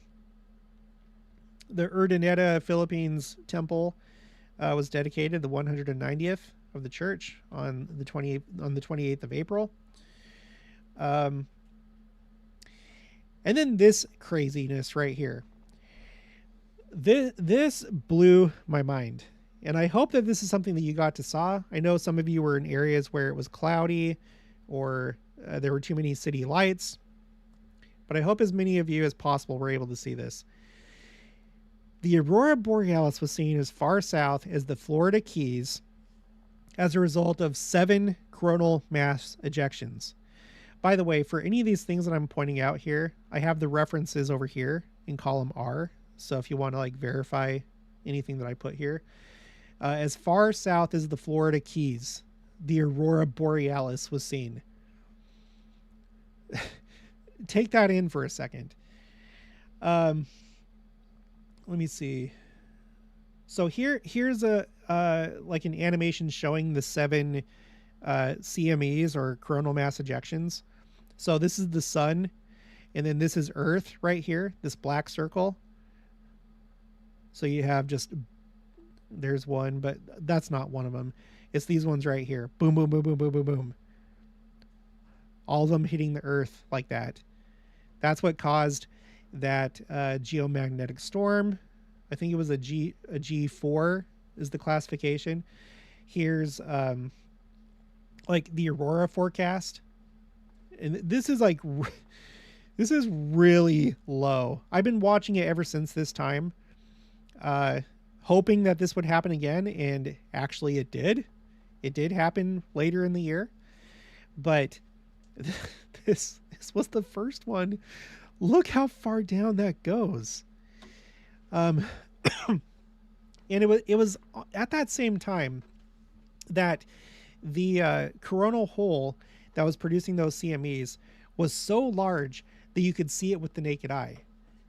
And thankfully, we still had our solar eclipse glasses from when we were in Kirtland. Thankfully, one of my girls kept it because she's like a pack rat and she saves all this random junk. But she still had this, and you were able to go out and see the coronal hole with your own eyes, just the naked eye with eclipse glasses, of course.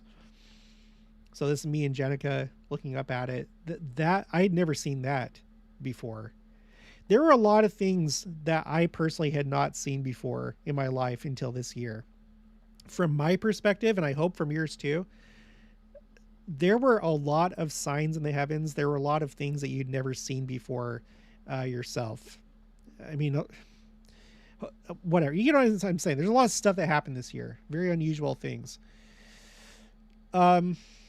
So here, this is put out by AccuWeather, just like a graphic showing pictures from all 50 states, except for, I guess, what? I don't know. No, it looks like there's some pink and purple in Hawaii. Yeah, it says right here, in all 50 states. The Northern Lights created a jaw-dropping show across America on Friday night in all 50 states. And hopefully you didn't miss that on social media, because I don't know about your social media feed, but mine was just like nothing but these pictures for like a day, the day that it happened. I took my own pictures of it. This time let's go to Instagram. Please follow me on Instagram. I have additional content that I post here. I have these Instagram story highlights that are have like quotes that are by topic, you know, New Jerusalem, 144,000, stuff like that. And I keep adding to that. But let me show you some of the pictures that I took. This blew my mind. You guys, I live in Kansas. Never in my lifetime did I think that I would live in Kansas, number one. But number two, that I would see the aurora from here twice. Here's some of the pictures that I took. So early on, you had to use your phone to capture it. Like, it wasn't very visible with the naked eye. It just kind of looked like overcast clouds, kind of like over a city, how city lights will illuminate clouds from beneath. But later in the night, these aren't very good pictures. I wanted to get those pictures out right away. Here's some pictures that were sent in by some of my viewers and subscribers. This one is from, excuse me. This is Andrew Wilson and Jaron Call. And this is the Pocatello, Idaho temple on that day.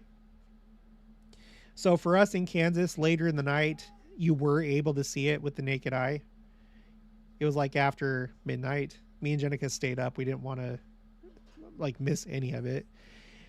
Here is, this is the Layton, Utah temple, courtesy of Shelby Drake. Oh, this is a collection. So the Layton temple, that's Shelby Drake's picture. And then we saw this one, Jaron Call. Oh, and then there's just the Kirtland temple from Floyd Gowans.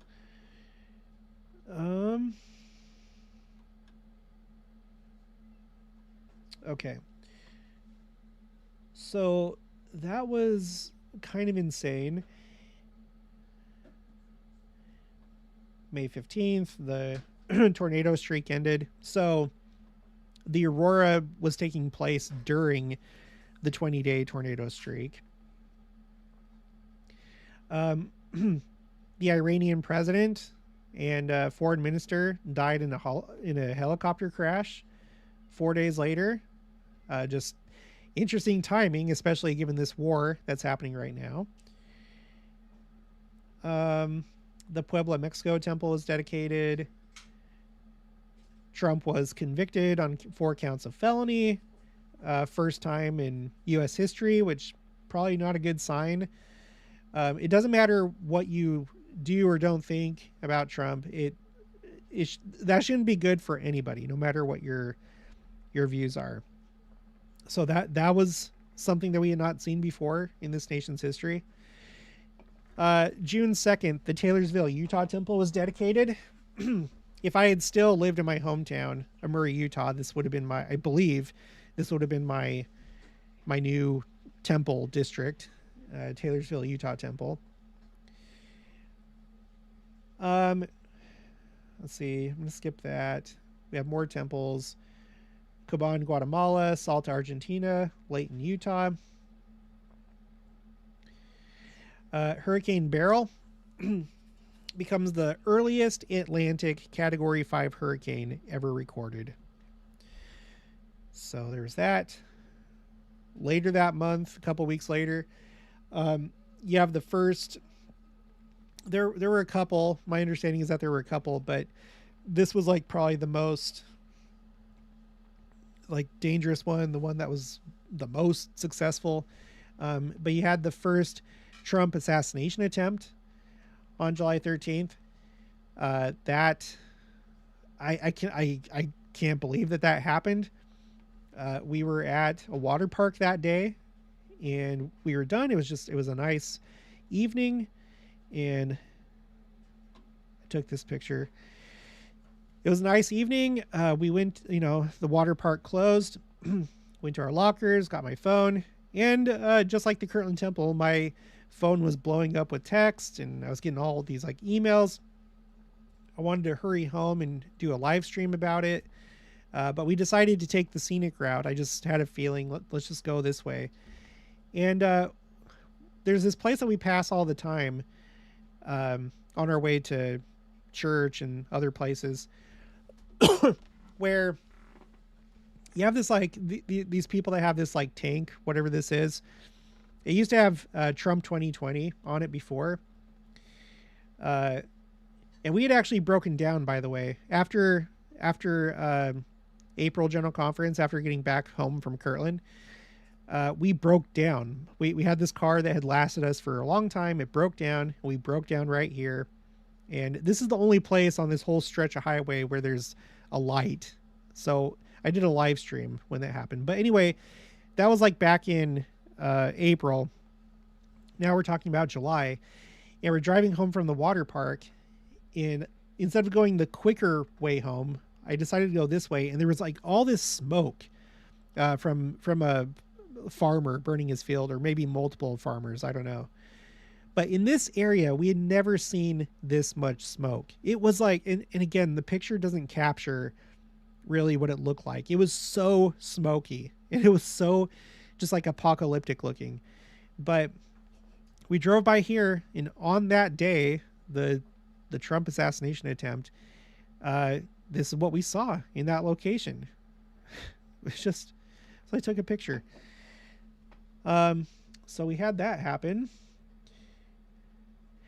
Now, this next thing, it didn't turn out to be that big of a thing, but as it was happening, there were multiple sites, like multiple news outlets that were talking about this.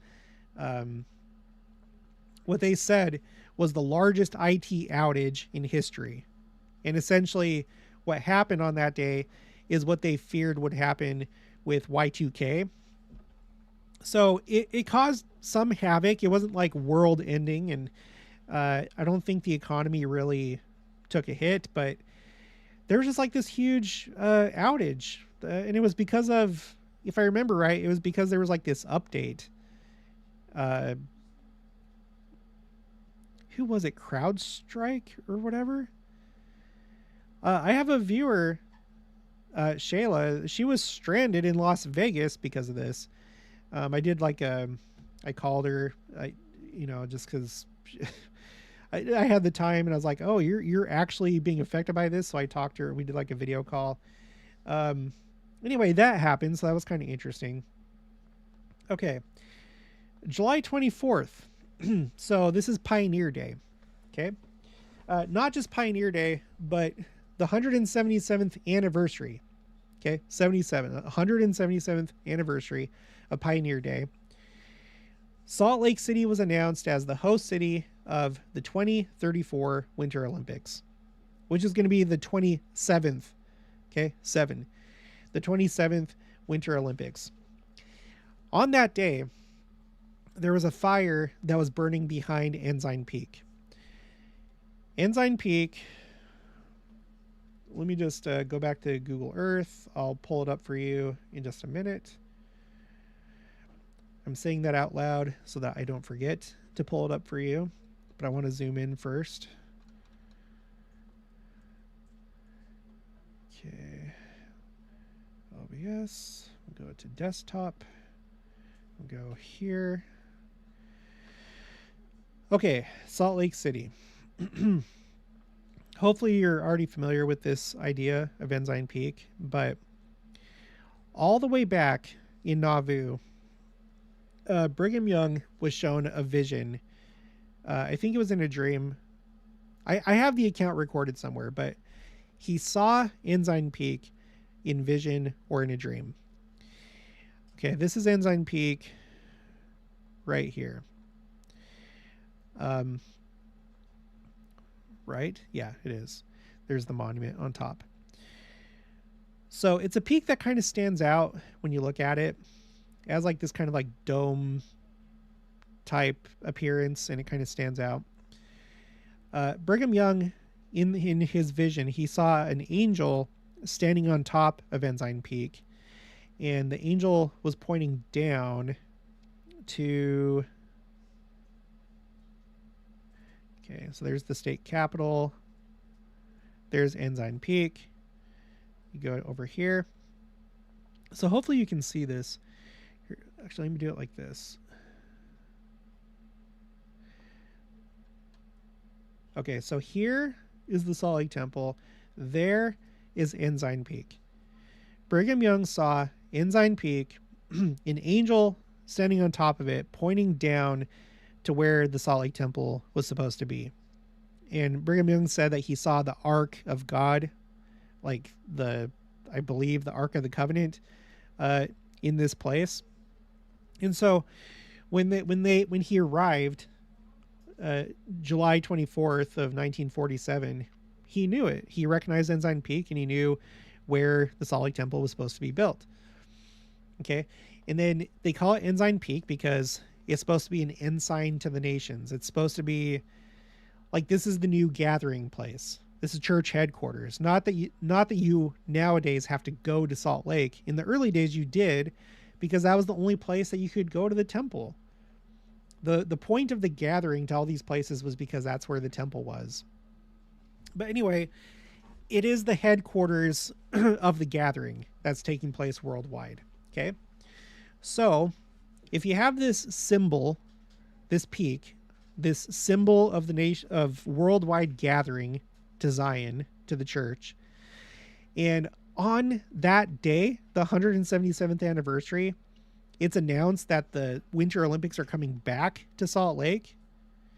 And after what President Hinckley had said about the 2002 Winter Olympics, he said that the 2002 Winter Olympics fulfilled Brigham Young's prophecy that the kings of the earth would come to Salt Lake. Kings and whatever, the leaders of the earth would come to Salt Lake. President Gordon B. Hinckley said that that was fulfilled by the 2002 Olympics.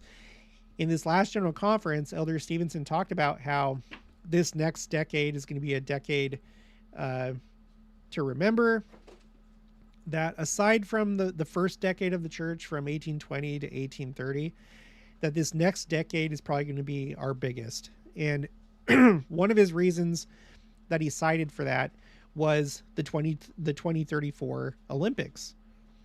So Ensign Peak, so here we go, round 2 of the Olympics. And this time they're announced on Pioneer Day, the 177th anniversary, and there's this fire going on behind Ensign Peak. And typically on this channel, when we think about fire, we think about the second coming and the cleansing of the world, the baptism of fire. I don't know what to tell you. Like that's just, it's weird. It's interesting.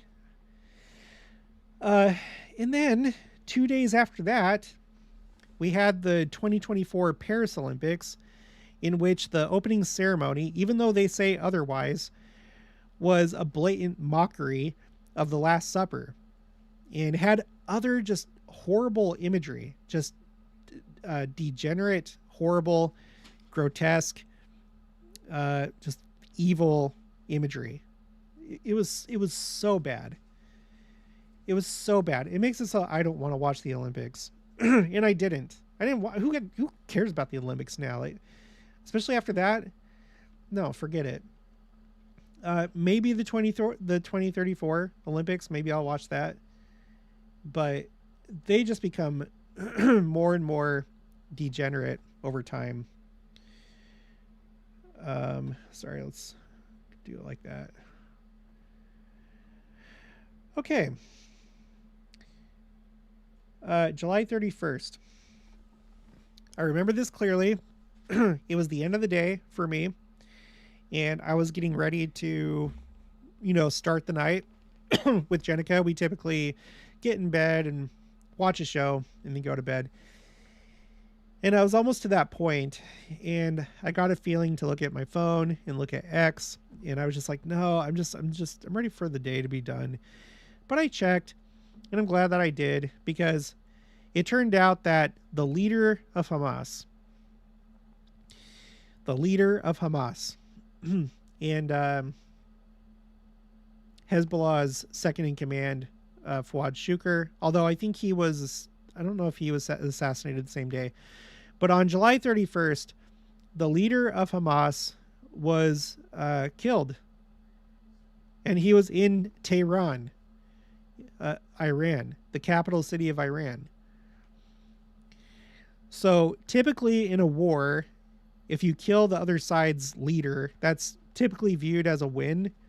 I don't know if that's ever stopped a war before, once you killed the other person's whatever, king, prime minister, president, but that's what happened. The war's still going, but that was a pretty stunning development. again, just like Queen Elizabeth, you guys, for me, these groups, Hamas, Hezbollah, they've basically, I think, been around my entire life, or at least they feel like they've been around my entire life. And it just felt like this situation in Israel was just like in this permanent, just like perpetual state of just like these little attacks. And sometimes there'd be like big flare-ups, but they'd kind of like die down after a few weeks or maybe a couple months. But nothing this far where the leader of one of these groups is killed.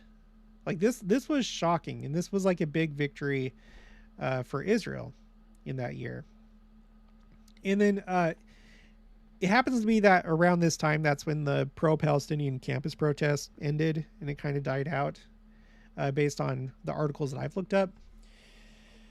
Oh my gosh, let me take a drink of Mountain Dew.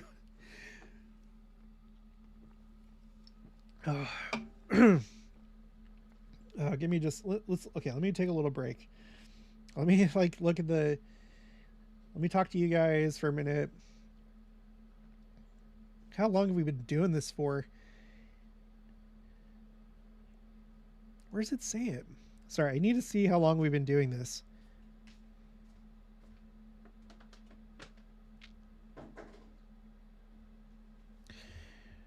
Sorry, give me just 1 second.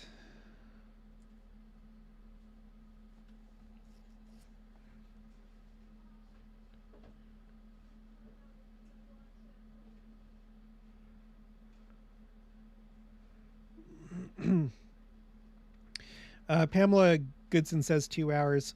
For some reason, the software that I use, OBS,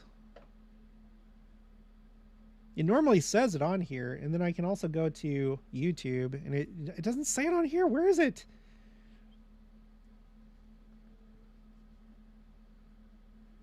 All right, whatever. Buck Rogers 007 says, sorry, that name always makes me laugh. Did y'all hear anything about planets aligning January 25th? 7 planets, including us, is 8.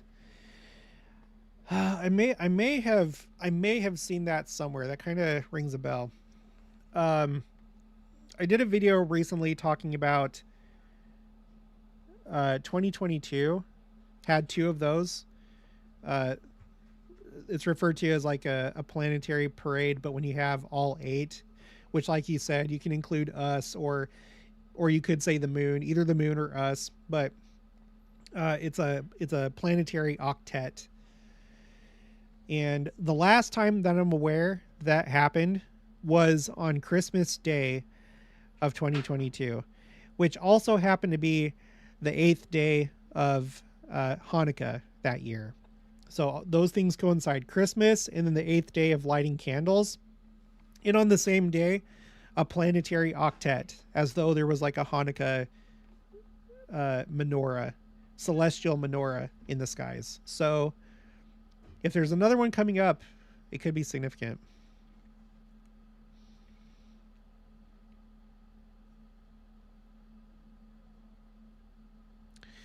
The King says, Jared, make sure you screenshot some of these photos. Some people might delete them. Okay. And then the King says, this year Christmas was on the first day of Hanukkah. I'm gonna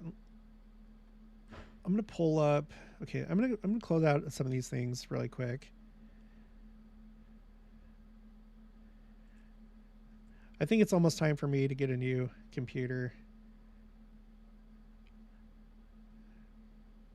because it seems to just not be operating as well as it used to. I'm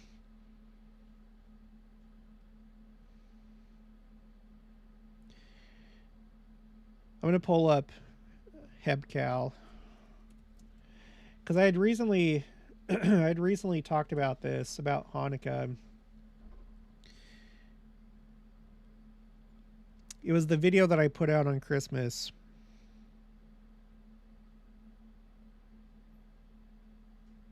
Yeah, and somehow I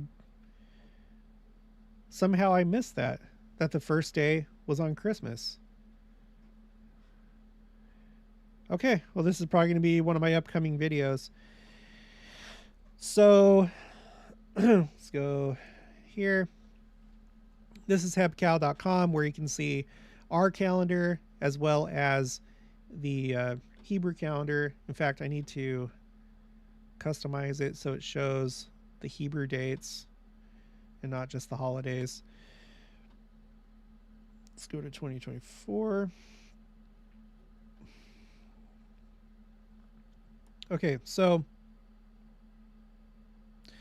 oh no, hold on. Let me try that again. Customize calendar. I want the Hebrew dates for every day of the year.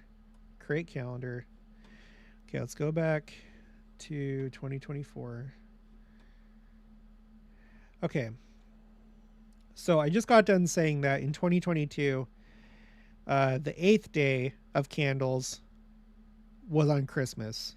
And that was a day where you had an octet planetary parade, as though there was a heavenly menorah in the skies. As Jews were lighting the 8th candle and the last candle, that day was also Christmas for Christians, and there were the 8 planets. So this year, 2024, Hanukkah started on Christmas, and then day 8 is going to be on, well, tomorrow, on New Year's Day. And it's the first of Tevet, which is the Hebrew month that corresponds with the tribe of Dan. So let's take a look at that. Sorry for the repetition. I don't know if you've seen me talk about this before or not, or if you're new. So let me just explain it again. In fact, I'll need to pull up another spreadsheet. Okay. So you have the major Jewish feast days or holidays or holy days during the year. And there's two groups. There's two main groups that come from the Bible. Hanukkah does not come from the Bible, but at some point they decided, oh, we need to celebrate this too, but it's not rooted in the Bible. So the ones that are in the Bible, in the Old Testament, you have the spring feasts or holidays or holy days, and then the fall feasts. And they correspond with like the two harvests, basically. Spring harvest, fall harvest. So Christ, he literally fulfilled these feast days in the spring, like Passover, like the events of the last week of his life and the atonement literally happened on these days. Passover, and then the Feast of Unleavened Bread, which is the whole week of Passover. You're not supposed to have any leaven products in your home. And then you have first fruits, or Bikurim, which is where the first barley sheaf would be brought to the temple. And it was on that day that he was resurrected. And now in Christianity, it's celebrated as Easter. So you have these, and then later on, so he was resurrected, and then later on, the Holy Ghost came to the church during this one, Shavuot, which is Pentecost, or the Feast of Weeks. So I thought it's kind of like these almost like correspond to his dispensation, the dispensation of the meridian of time. But then you have the fall feasts where there's nothing in the New Testament that really points to him fulfilling like the Feast of Trumpets, the Day of Atonement. Like obviously he did the atonement, but he didn't do it during the fall. It wasn't in the month of Tishri. He did it in Nisan. So I've thought about these fall feasts and how they seem to correspond to this last dispensation. So you have spring, like his dispensation. You have summer, which there aren't any summer things except for Pentecost, which is kind of like early summer. But then the next cluster comes in fall, and Joseph Smith received the gold plates on Rosh Hashanah, the Feast of Trumpets. Nothing big that I'm aware of has happened on Yom Kippur or Sukkot, as though there was like something in our dispensation that fulfilled those days. So that may still be pending. But now let's go to the months of the Hebrew year, and they have like one tribe correspond to 1 month of the year, starting with Judah. So those feast days are in Nisan, with the exception of Shavuot, but these are like spring months, starting with Judah's month of Nisan, Zebulun, Iyar, Issachar, Sivan, which has Shavuot. Okay. And then you have Reuben. Reuben is the one that brings in summer, or in this like exercise that I'm talking about, brings in the great apostasy period. So Reuben, Simeon, Gad. And then Ephraim, with the month of Tishri, the first day of the month of Tishri is Rosh Hashanah. It's the Jewish New Year. Even though it's the 7th month, that's like what we think of as a new year, where they change the date. So Ephraim, fittingly, brings in fall, the fall months, and this dispensation. So Ephraim, Manasseh, Benjamin. But then it's Dan with the month of Teves or Tevet. I'd have to see how it's spelled in Hebrew, because there's a letter that is like a T and an S sound, like s, like that. Like Zion, it's Sion. So maybe it's like Tevetz. I don't know. But Dan, which is the leader tribe of Asher and Naphtali, his month is the one that brings in winter. And I've wondered if like this is like the millennium. You know, the main harvest, the main harvest of like missionary work, like preaching, like going and doing missionary work, it basically comes to an end. There is still going to be some of that in the millennium until the entire world is converted. I don't know how quickly that takes place, but I'm pointing this out because this year, the month of Dan, the first day of the month of Dan, is tomorrow. It's on New Year's Day. And this year, 2025, is a Joseph Smith Jubilee or sabbatical year. He started to call them Jubilees. I'm not sure why. But they more resemble sabbatical years. So here they are. We were talking about this earlier in the live stream in case you missed it. The first one was 1836, and it was the 7th year of the church. So the first year was 1830. The 7th year was 1836. Kirtland Temple was dedicated. Joseph Smith declared a Jubilee year. And then he did it again in 1843, the year before he died. And if that pattern had continued, and I kind of think that it does, albeit not like officially for the church, but I think there's something to it. The next one is going to be 2025. And it's going to be President Nelson's 7-year anniversary on January 14th.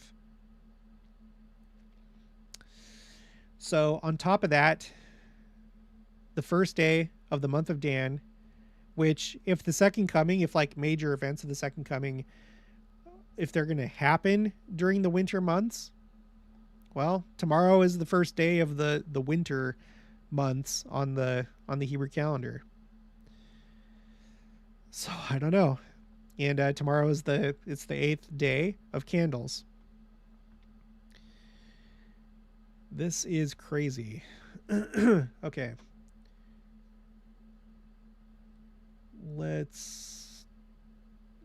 I'll keep those up for now. Okay.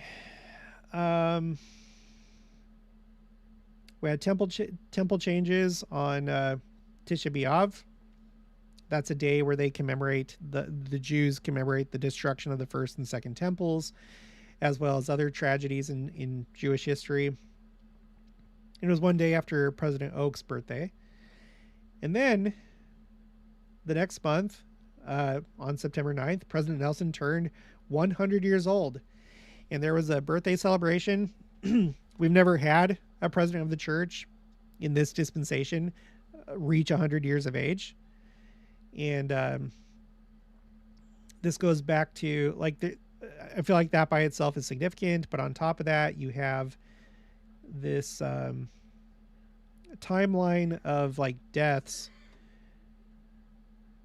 of presidents, prime ministers, kings, queens, popes, who are the longest living, the longest serving, the last of their kind, starting with Japan and then the Soviet Union, and then Queen Elizabeth the day before President Nelson's birthday in 2022, where he became the longest living prophet or apostle of our dispensation. And then China and Hawaii, Catholic Church, Greece. And the last one, just a couple days ago, Jimmy Carter, the longest living U.S. president, born less than a month after President Nelson. It feels like this series is over just in time for 2025. The last one potentially is Israel with Benjamin Netanyahu, because Benjamin Netanyahu is the longest serving prime minister of Israel. So if something happens to him while I'm doing this channel, and if it happens sometime sooner or whatever, I'll put him on this list. So that's probably like the last one, like significant one. I don't know.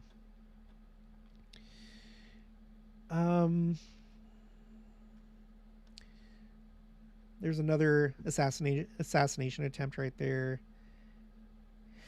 Okay. Gosh. You guys, this stuff is crazy. So we had the October 2022 General Conference. And that was the General Conference where President Nelson gave his big second coming talk. And then he brought up Isaiah 40 verse 5 2 times in the talk. And the last hymn was Handel's Messiah. That was the part that was based on Isaiah 40 verse 5 and the glory of the Lord. Right? So we have that General Conference, which was incredible. And then a couple weeks later, we have Comet C2023A3 Sushinshin Atlas. That was visible, made its closest approach to Earth the day after Yom Kippur. And I have pictures of that. It is the first time that I have seen a comet with the naked eye since the 90s. So here it is right here. I got a couple pictures of it. And it was visible for a couple weeks. But my goodness, it was stunning. What was that comet that I saw back in the 90s? What comet was visible? Yeah, visible in the 90s. Comet Halley-Bopp. Yeah, that's the one. I remember seeing that from my backyard when I was young. This was, I guess, yeah, this would have been before I was a teenager, I believe. Comet Halley-Bopp. Let me know in the chat or the comments if you saw Comet Halley-Bopp. And let me know if you saw this one. Sushinshan Atlas. So just the skies, or the signs in the heavens this year, you guys, just off the charts. It really was. It was just off the charts. Okay, so much going on. Let's see. And then President Nelson dedicated This was on November 10th. He dedicated the Deseret Peak, Utah temple, the 200th of the church. He did a post about this, how it took until the year 2000 to dedicate the first 100 temples in the church under President Hinckley. The 100th temple was the Boston, Massachusetts temple. And now, not even 25 years later, like close to it, but not even 25 years later, you have the 200th temple of the church that was dedicated. So it doubled. It doubled within that short amount of time. October 16th, that's the date that I have based on this article. This is from New Jersey 101.5. According to that article, that's when this drone... I'm just laughing. It's like, what other crazy things could happen after all this? Well, drones all over the country. It seems like it started in New Jersey, but there's like this drone situation that seems to be ongoing. I haven't seen it come to an end yet. Don't know what's going on. I don't know if I saw some, because I live in a rural area, right? Here's a picture of where I live. I live in a place like this. And there are planes, but there were a few nights where I saw lights that were kind of unusual, flying close together. And I checked flight radar. Where is it? I checked flight radar 24 and didn't see any planes that corresponded with what I saw. Yeah, I have this video right here.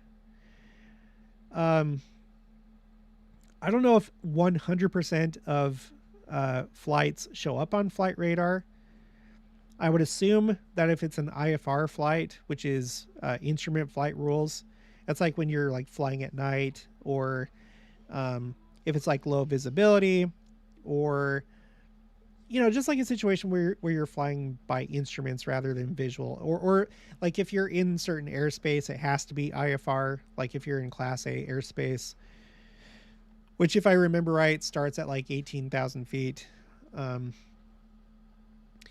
So the point is, I think if you're flying that way, it requires that you file a flight plan. And so I think it does show up on flight radar, but I don't know. So the point is, there were a few nights where I saw lights, and I checked flight radar, and there were no aircraft, neither in my county nor in the counties around me. So I counted for like a pretty long distance.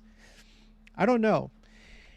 There was some news that came out about drones being sighted in the Wichita area. So I don't know.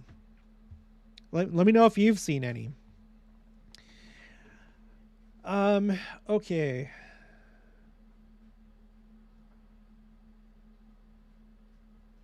Dang it, I don't have it on here. See, I need to do better at keeping up on this spreadsheet. There's just like so much going on. In addition to the Hamas leader, Ismail Haniyeh, being killed, you also had the leader of Hezbollah, Hassan Nasrallah, that was killed just a few months later. So like these two heads of these two terrorist organizations were killed within months of each other. And then before that, in a helicopter crash, you had the president of Iran and the foreign minister that were killed. That's a lot of like really key figures from those different organizations being killed. And, those are just like the leaders, in addition to other key personnel in those organizations. Israel has really been going at it ever since the war started, and they've had a lot of successes. And then on December 8th, this is another thing I did not see coming at all. The Assad regime fell. They had been in power for 50 years. which is kind of interesting because we were just talking about Jubilees, 50 years. But the regime fell. It was taken by the rebels. And I haven't seen a whole lot more come out about, because like it's like a wild card. Last I checked, like nobody knows this new government, like what's their attitude going to be toward Israel, toward the rest of the world. Like no one really knows what's going to happen.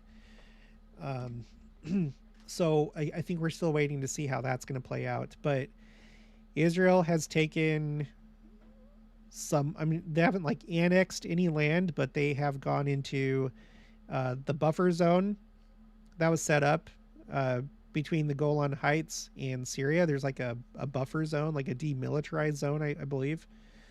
Well, maybe not demilitarized zone, but like it's supposed to be like a buffer zone that's manned by United Nations security forces.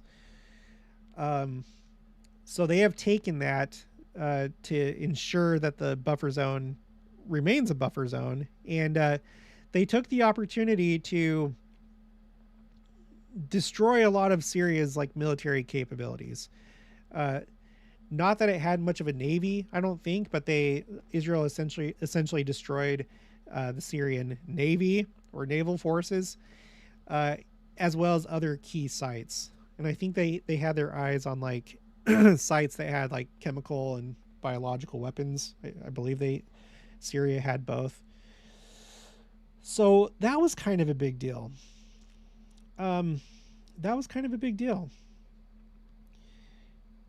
So again, the leader of Hamas, as well as the one guy, I can't remember exactly what he was, Sinwar, but you have Hania and Sinwar that were taken out.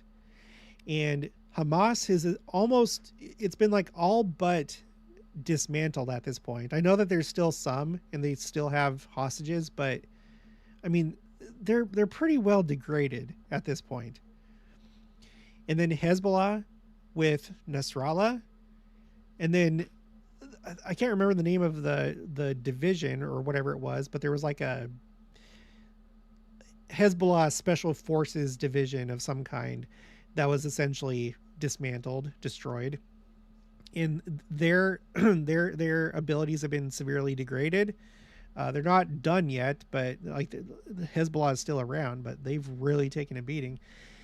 And then Syria is now completely changed, or like the Assad regime is gone.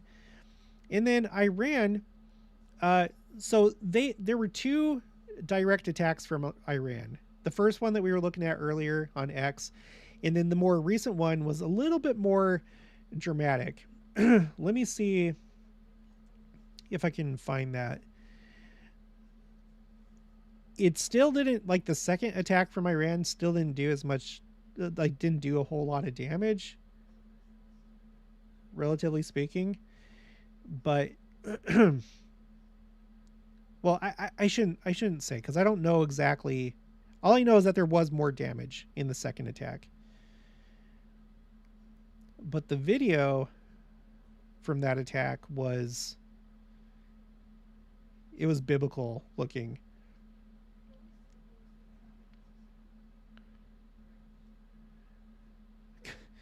Yeah. Let me find. Yeah, here we go. Let's look at this one. So you have this. These are ballistic missiles from Iran. It's pretty stunning. Again, when I made my video about this, I said, you know, it's not clear exactly in different prophecy in the Bible and other places. It's not clear what it means that the stars become angry and cast themselves to the ground like fig leaves. But maybe this is what they were trying to describe. There's all sorts of like theories and speculations as to what it means. Could it be satellites falling from the sky? Maybe there's some kind of like EMP attack against space assets, and all these like satellites start like re-entering Earth's orbit, and they burn up in Earth's orbit or Earth's atmosphere. Or could it be something like this? I don't know. But if I was an ancient prophet and I didn't know what I was looking at here, I might think that those are angry. I might think that those are angry stars casting themselves to the ground like fig leaves. I don't know. I don't know, but that looks pretty biblical to me. I don't know about you. There's like this one too. Look at this. That is pretty crazy looking.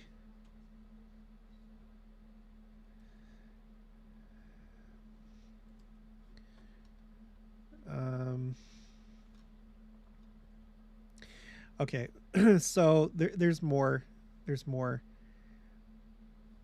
Sorry that I haven't maintained my Second Coming timeline that well.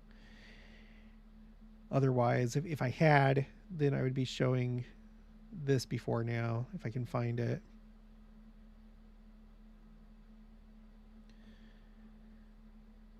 Where is it? Here we go. So, as if it wasn't enough to see the aurora earlier this year in May, here in Kansas, of all places, it happened again. It happened again. And this time, my friend Jessica that lives near Kirtland, her and her friend Tracy, and by the way, make sure to subscribe to her channel. It's Higher Holier History. You can find her channel in my featured channels on the home screen. But the first time that we had the aurora come this far south, I told her like, oh, can you get a picture of it? And she wasn't able to the first time in May. But it turned out that in 2024, we had a second chance, and that came in October. So this was after General Conference. So earlier in the year, the Kirtland Temple saw a total solar eclipse. It was in the path of totality. I was there for that. And then a couple weeks later, well, like about a month later, you had the aurora. And then in October, you had the aurora again. And thanks to Jessica and Tracy, we were able to get pictures like this. Here's one. This is the Manti Temple, thanks to Candace Carpenter and her friend Leah. Okay, the Manti, Utah Temple. Here by where I live. I was so happy that it was happening again. Oh my gosh, so cool.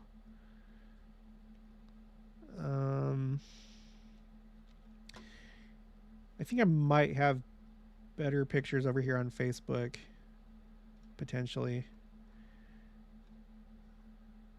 So again, I just want to remind you, this picture of the eclipse was taken in the same year that this picture was taken. If those aren't signs in the heavens, I don't know what is. I don't know what is. Yeah, maybe I don't have any other pictures on YouTube.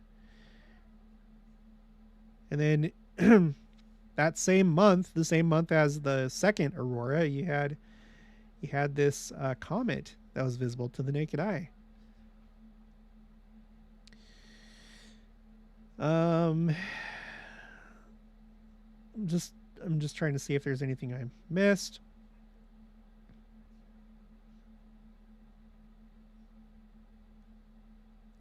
Follow me on Facebook and on Instagram for additional content. There was this. I'm not expecting you to view this as a sign, but the day that Jimmy Carter died, just a couple days ago, we found out the news, and then me and Jenica wanted to go on a drive and talk about it, and we had a pretty stunning sunset on that day. This picture This picture is true to how it actually looked at this point of the sunset. My other pictures, not so much. It was actually more vibrant than what it shows in my other pictures. But this one, it looked just very creepy and eerie and apocalyptic at this point of the sunset. And this is what it actually looked like. So that was crazy. I'm sure that there's other things that I missed. I'm probably going to keep going for a little bit and look at the... I'm going to look at the... Oh, by the way, I met... this is Shayla. She's on Instagram. She's known as LDS Prepper Girl. So if you're on Instagram, you probably already know Shayla, but I got to meet her in October. We went to Utah. Had a good time.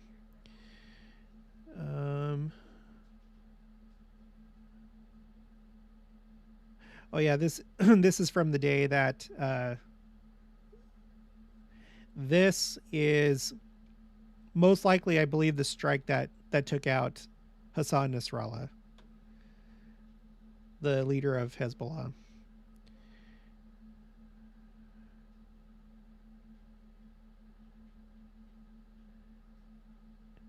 Yeah, I think that's pretty much...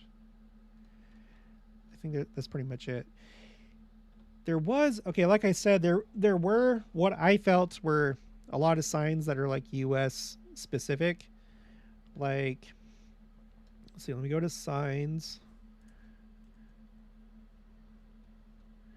Signs.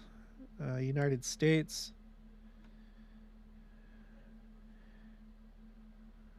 Let's see. Oh yeah, and then of course we had the elections this year, so that was kind of a big deal. It was the first national elections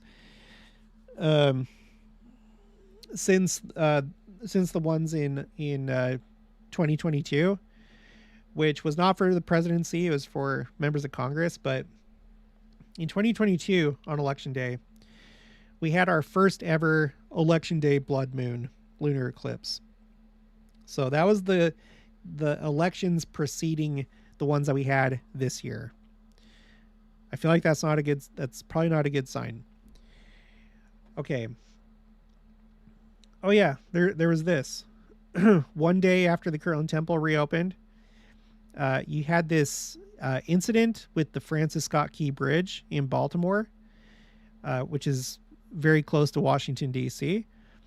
And there was a cargo ship that lost navigation, possibly power, but navigation.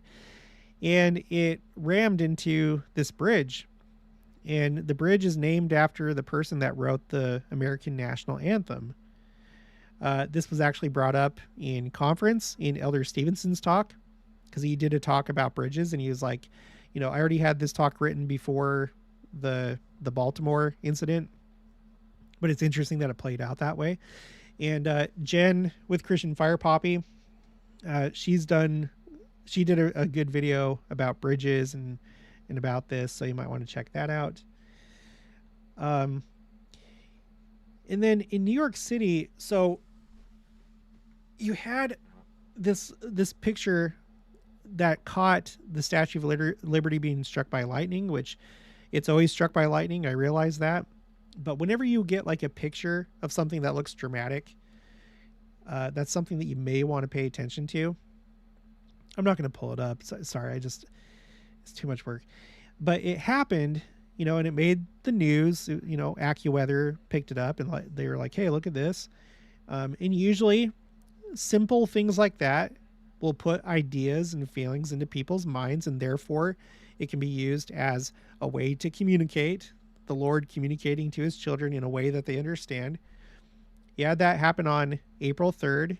And then 2 days later, there was a rare 4.8 earthquake near White House Station, New Jersey. And it was felt in New York City, and it shook the Statue of Liberty. And there's video of that. So, and then we talked about Donald Trump being convicted May 31st. We talked about the PDS tornado warning near Washington, D.C. That's a particularly dangerous situation. That's what PDS stands for. Yeah, it was the first time that the local office of the National Weather Service had issued a PDS tornado warning for Montgomery County. And then there were other tornadoes in that area.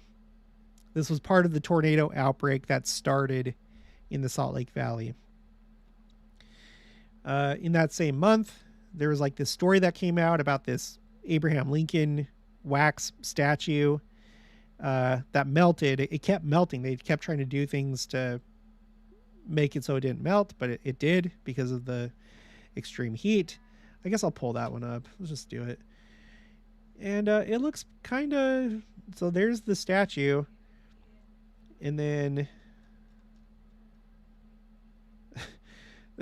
that looks awful. There's the statue melted. So this is in an election year where there was an assassination attempt, and we know Abraham Lincoln was assassinated, and this almost looks like it's not good. It's not good.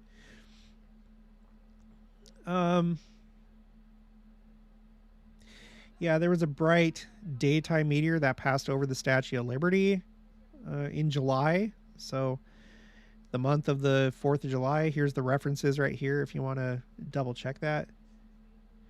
Oh yeah, and then Thanksgiving Day, the Macy's Thanksgiving Day parade was a complete disaster. Cold and rainy. There was pro-Palestinian protesters that disrupted the parade. There was a drag performance, something similar to, aesthetically to the 2024 Paris Olympics opening ceremonies. Now we're going to have this anytime that there's some kind of performance. It always has to include this horrible imagery. So there was all that happened. Sorry, I don't have much to say about the hurricanes because I didn't cover them like I should have. There was so much to talk about, and I had to pick and choose what videos I made. But we had Hurricane Helene, and then we talked about Beryl. There was also a rare derecho that hit Houston. Like Houston was like the big city that was affected by this derecho, which is essentially like an inland hurricane. But that happened. Oh my gosh, this year has been crazy. It's just, I don't know about you, but for me, it's been crazy. Alma Perry says Halley's Comet was 1986, wasn't it? Let's find out. Halley's Comet. Last time. Yeah. Halley's Comet was last seen in Earth's skies in 1986.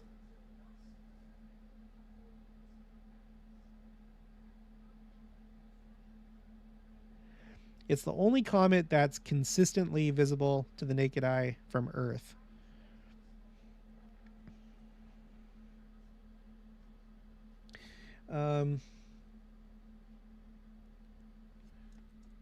When's the next pass?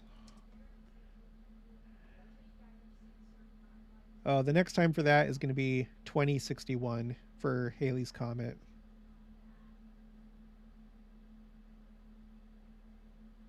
It has a 76-year journey around the sun, according to this. It's NASA.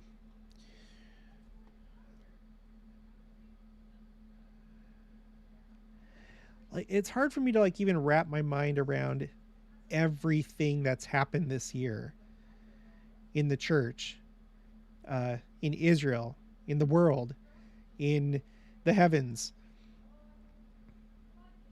And I can, this is all that I've been able to really capture. There's probably other spreadsheets I could look at.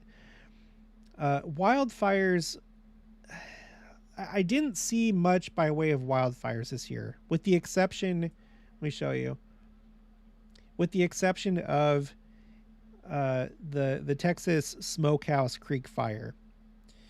This was earlier in the year. Let's see, I think it was in February. Yeah, this article is from New York Times, February 29th of this year.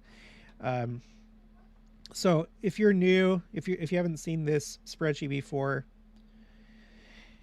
this is a spreadsheet where I'm collecting any time that you have either, okay, like in column F, the largest wildfire in a location like Texas, or deadliest, or most destructive. Those are the three things that I'm looking for. And as far as I'm aware, the only one for 2024 is Texas. Texas had its largest wildfire in state history at about 1 million, like a little over 1 million acres. Oh, duh. Okay, here there's the Chile fire. This is the Valparaiso fire that we were talking about earlier in the live stream, if you've been watching that long. So that was the deadliest. This is the one where the general conference before that, so this happened in February, and in the October 2023 general conference, President Nelson announced a temple for this area, Viña del Mar, which means vineyard of the sea. And it's in a region called Valparaiso, which is Valley of Paradise. So those are the two wildfires that I've tracked this year. 2023 was definitely a year of wildfires. British Columbia saw its largest wildfire in recorded history. All of Canada, it had its largest wildfire season for the entire country. And that's hard to do for Canada. It's a very large country land-wise. And then you had the Maui fires, which included Lahaina. And it was the deadliest like wildfire in state history. And then Greece, as well as the European Union, because Greece is part of the European Union, it's the same fire. The European Union and Greece saw its largest wildfire in the Alexandroupolis wildfire. Louisiana, the state of Louisiana, had its largest wildfire in state history, the Tiger Island fire. This is all 2023.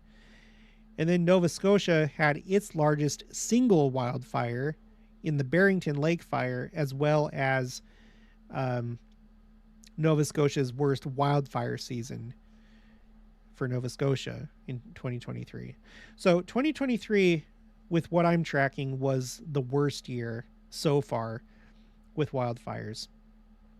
And what I find interesting is that, and I've put a lot of work into this spreadsheet, believe me. I've searched every state that I can, and some of them you can't easily or at all find the largest or deadliest wildfire. So like if you looked up like Missouri, I don't have Missouri on here. It's because whenever I searched for it, I couldn't find anything that told me Missouri's largest wildfire or deadliest wildfire. It's probably out there somewhere, but I've searched every state of the United States, and I've searched many, many countries. And this is what I've come up with so far. And what's interesting is that all this started in 2004 with Alaska. I do have a few before that, like Wyoming in 1988, Australia in 1974. Now, I know Australia had its like big wildfires, I think in 2020, but from what I've researched, the biggest, I think this is I don't know if this is Australia's worst wildfire season for the whole country, or it's single largest fire, but that's back in 1974. But whatever the case, it all really starts in 2004. 2004, that's the year that President Oaks gave his like big second coming talk, and it was called preparing for the second coming, in which he gave a bullet point list of the signs of the times. It's the only talk that I've seen that's given a list like that. And that was the year, the day after Christmas, that you had the huge earthquake and tsunami in Indonesia, which is the deadliest earthquake that I have on my spreadsheet. It killed over 200,000 people. So, like, all these wildfires, like these record-breaking wildfires, it seems to start in 2004, as well as that huge tsunami, earthquake and tsunami. You have Utah on there, 2007 of all years, 7, right? 2007 for Utah. The Milford Flat Fire. I'm trying to see if there's any other ones that stand out. 2020. Oh, okay, here we go. Here's Australia. So this would have been Australia's largest single wildfire. So in 1974, that must be referring to the wildfire season for the whole country. But the largest single wildfire for Australia was in 2020. You also had Washington, Colorado, but I wanted to point out California because that was California's worst year for wildfires. It had its worst wildfire season for the entire state, as well as its largest single wildfire, the August Complex Fire. So 2020, I'm just highlighting 2020 because that was a notable year for many different reasons, not the least of which was the wildfires of 2020.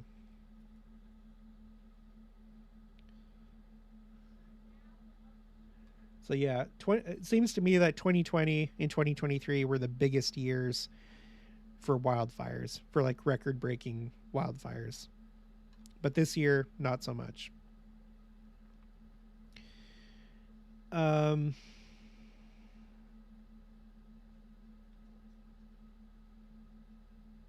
What else do we have?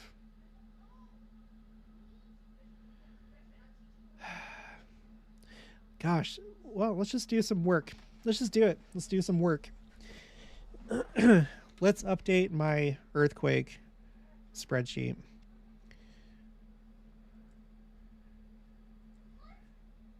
Okay, I'm gonna pull up another tab. I don't think you're gonna be able to see this other tab that I have.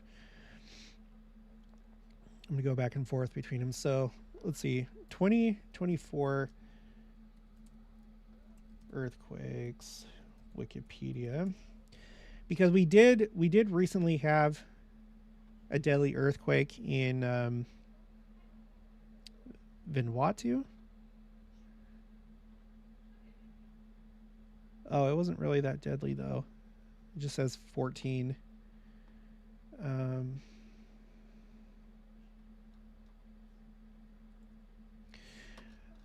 Okay, so I'll just I'll update this. Let's do this.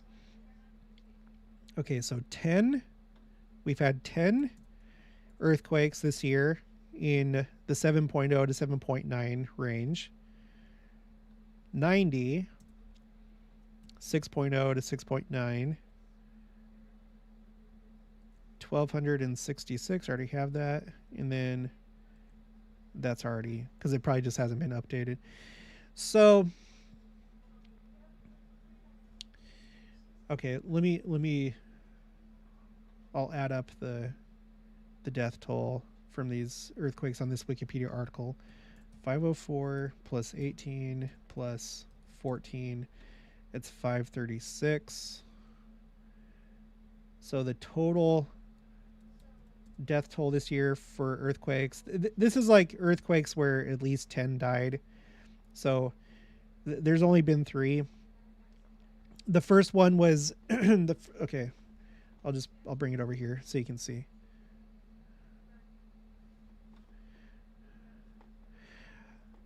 So the deadliest earthquake, excuse me, this year was the one that happened on New Year's Day. That was the first video that I made this year. I woke up to just like, again, like text and emails and news notifications.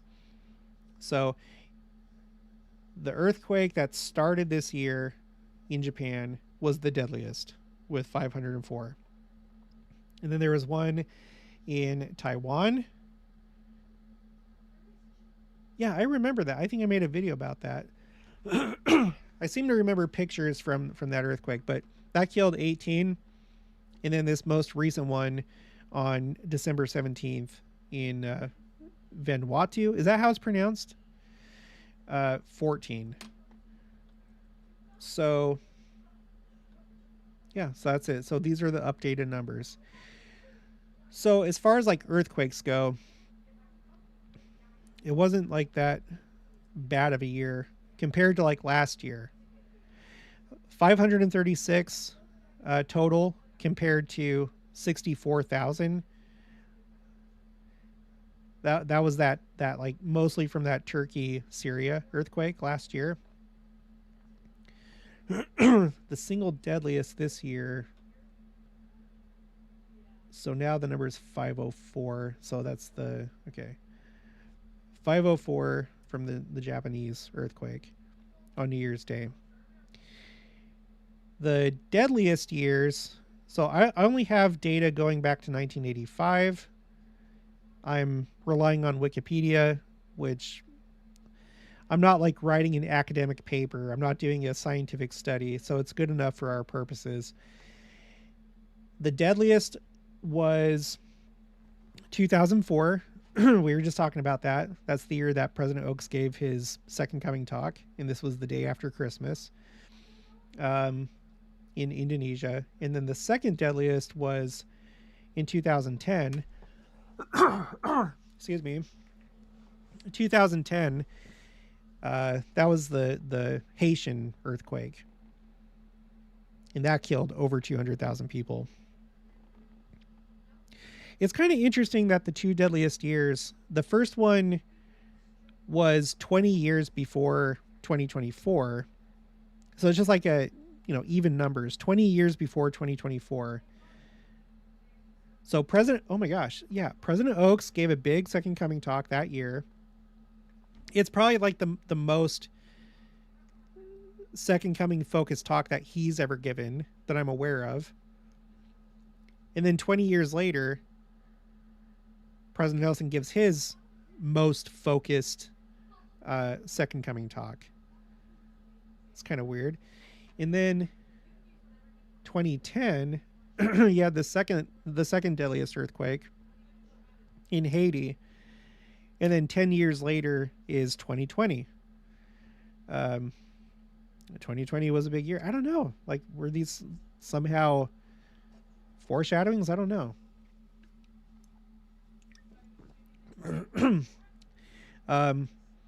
You had this Mount of Olives earthquake in 2023, where that Mount of Olives split in Turkey. It split a Mount of Olives that it's similar to the Mount of Olives in Jerusalem. There's an olive grove. It's on a similar hill or mountain. So could it be that 10 years from 2023, that's when Christ is going to come to the Jews 10 years later? I don't know. Again, I'm not looking out that far. I'm not of that opinion. I know a lot of people, it seems like a lot of people were like looking at 2024 because of the eclipse. And then when the Second Coming didn't happen this year, now it's like, oh, well, when's the next big thing or the best theory? Oh, it's 2030, 2033 because Christ, that's like 10 years from when he started his ministry, or in the case of like 2033, 2000 years from when he was crucified and resurrected, which that makes sense to me. I'm just not looking out that far. I feel like it could happen sooner.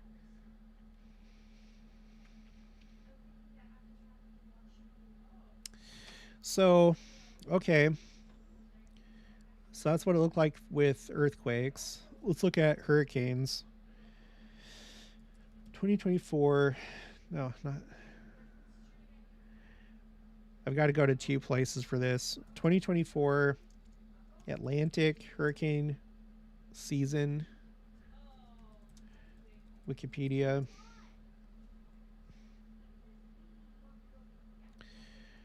Okay, so go to signs, hurricanes 2, and let's update this for the year. So this is just focused on the United States. So we're mostly just looking at the Atlantic Ocean and the Pacific Ocean, like the Eastern Pacific Ocean that affects the United States. There are other areas like the Indian Ocean and where you also have typhoons or cyclones, which are the same as hurricanes, just different names. Okay, so we're looking at Atlantic. Let me update this. Here, let me zoom out. There's like a table down here. Okay, so we'll start with tropical depressions, which are this like dark blue color. And there's none of those on here. Next is tropical storms, which is the cyan color. So 1, 2, 3, 4, 5, 6, 7. Okay, 7 for the tropical storms. Now let's look at category 1s, which are this like cream color. 1, 2, 2 for the category 1s. Category 2 is like the darker cream color. 1, 2, okay, sorry. 1, 2, 3, 4. 4 of those. So that's more than last year. So less tropical storms, the same amount of category 1s, 2 more category 2s. Now category 3 is that orange color. 1 of those. So that's 1 more than last year. Category 4s. That's the pink color. 1, 2, 2 of those. That's the same as last year. And category 5s are the purple color. We talked about Beryl earlier. So there's that one. And then Milton. So 2 of those. So that's 1 more than last year. So roughly, just generally speaking, it was a busier year for hurricanes. Not as we're just talking about the Atlantic right now. Not as much, I would say, as 2020. 2020. Let me zoom in. 2020 did not see any category 5s in the Atlantic, but it did have 5 category 4s. It had a total of 30 storms, which is substantially more than all these other years, with the exception of 2005. If you go back to the 80s, there's more that are like in the 20s. Oh, wait, those are in the 20s, but we're talking about 30. Yeah, 2020, according to this data that I have, saw the most number of storms, ranging from tropical depressions to category 5s. Major hurricanes, interestingly, so that's a category 3 or above. 2020 saw 7, so that's an interesting number. You have to go back to 2005 to see another 7. And before that, there are no other 7s. So 2020 had the most storms. It had the most major hurricanes, and then total number of hurricanes. 2005 had more, just one more with 15. Going back in time, no. So, okay. So the two biggest years for hurricanes in the Atlantic was 2005 and 2020. Interesting round numbers. I don't know. Again, 2004 was President Oak's big second coming talk, in which like following that year, that's when all these like wildfires started to hit these like record breaking numbers. It started in 2004. That was the year of the deadliest earthquake that I have, going back to 1985. And now the year after 2004, 2005, that was the biggest year for hurricanes, at least when it comes to total hurricanes. But 2005, 2020, those are the two big years. And then, yeah, 2024, it's up there. You know, it's compared to these other years like 2013, 14, 15, even 2022. Yeah, so it was a pretty bad year for hurricanes in the Atlantic. Now, see, this is important though. I always hear people they'll say stuff like, "Yeah, you know, it just keeps getting worse and worse every year. There's more and more," and that's not necessarily true. I mean, there's probably a trend. I'd have to like put this on a graph and see the trend line. There probably is a trend going upwards, but it is not necessarily every single year is worse or there's more every year. That's not necessarily true. That's just kind of, frankly, that's just kind of lazy thinking. Oh wait, I do have graphs over here, but this is total hurricanes by year. So let's do the Pacific. Let's see what the Pacific was like for this year. So can I just type in Pacific right here? Will that work? Pacific. No. That's fine. 2024 Pacific hurricane season, Wikipedia. And we'll just do the same thing. And we'll be able to look at both the Pacific and the total. So it looks like there were less hurricanes in the Pacific. Okay, tropical depressions, there was one. Okay, what about tropical storms? 1, 2, 3, 4, 5, 6, 7, 8. That was one more than last year. Category 1s, there were 2 of those. That was one more than last year.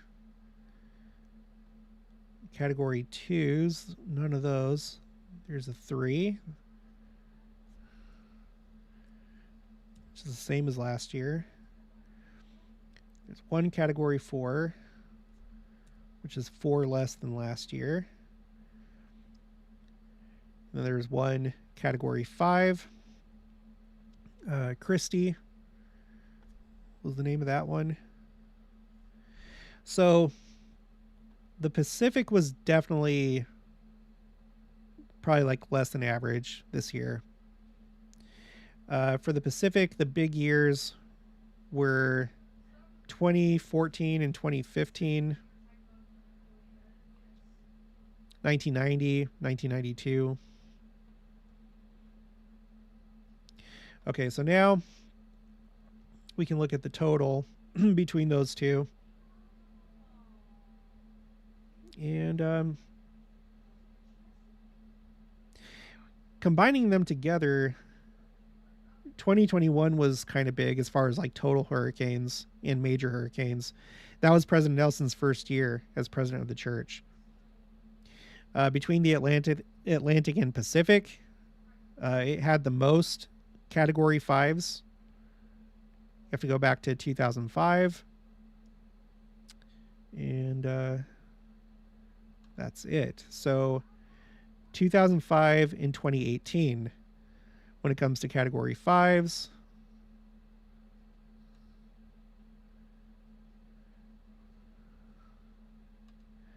I don't know.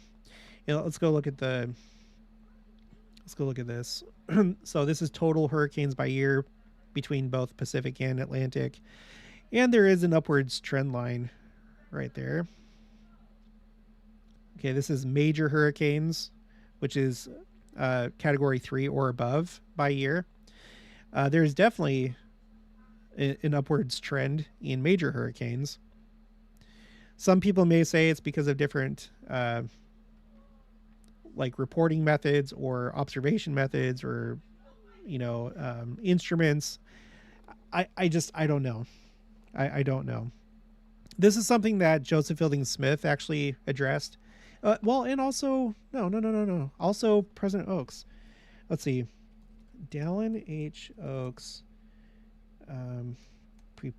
preparation for the second coming. I guess it was bound to happen that we would pull this up.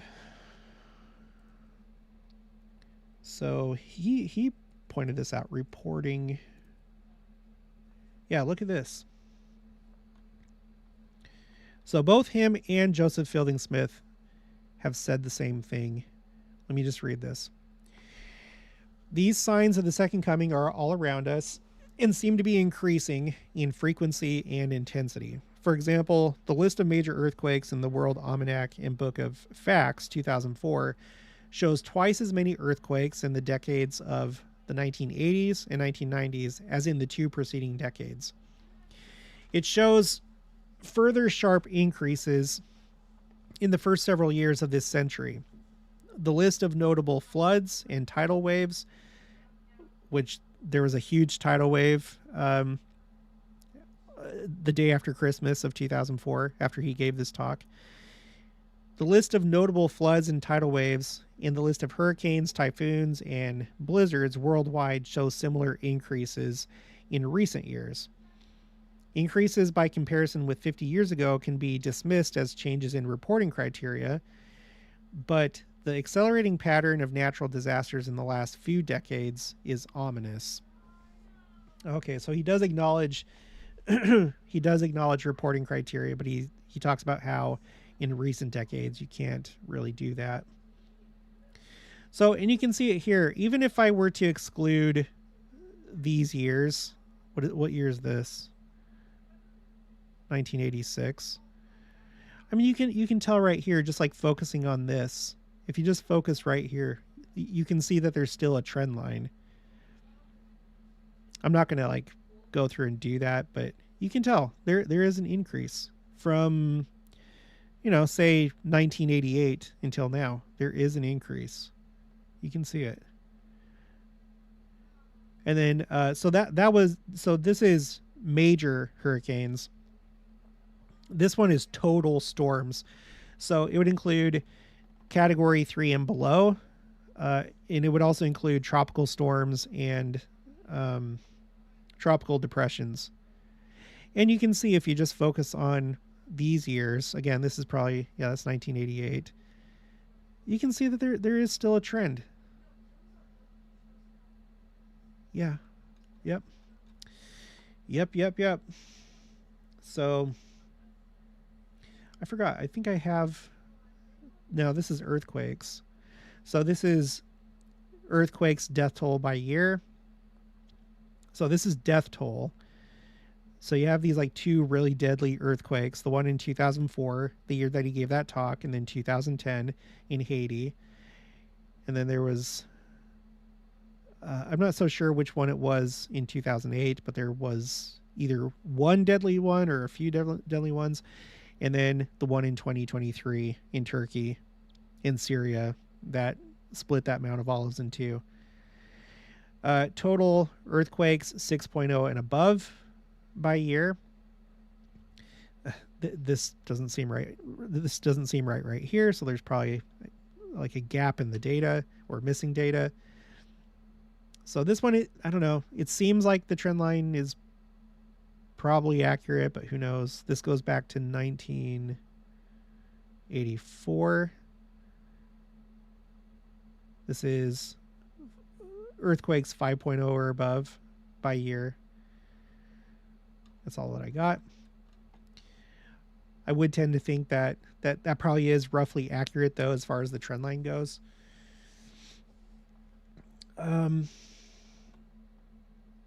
Let's take a break from that.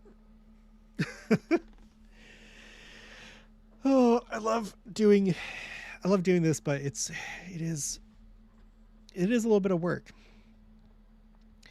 Claudia Munoz, why? Jared, we send you a happy new year for you and your family. Oh, thank you. You too. To you and your family, Claudia.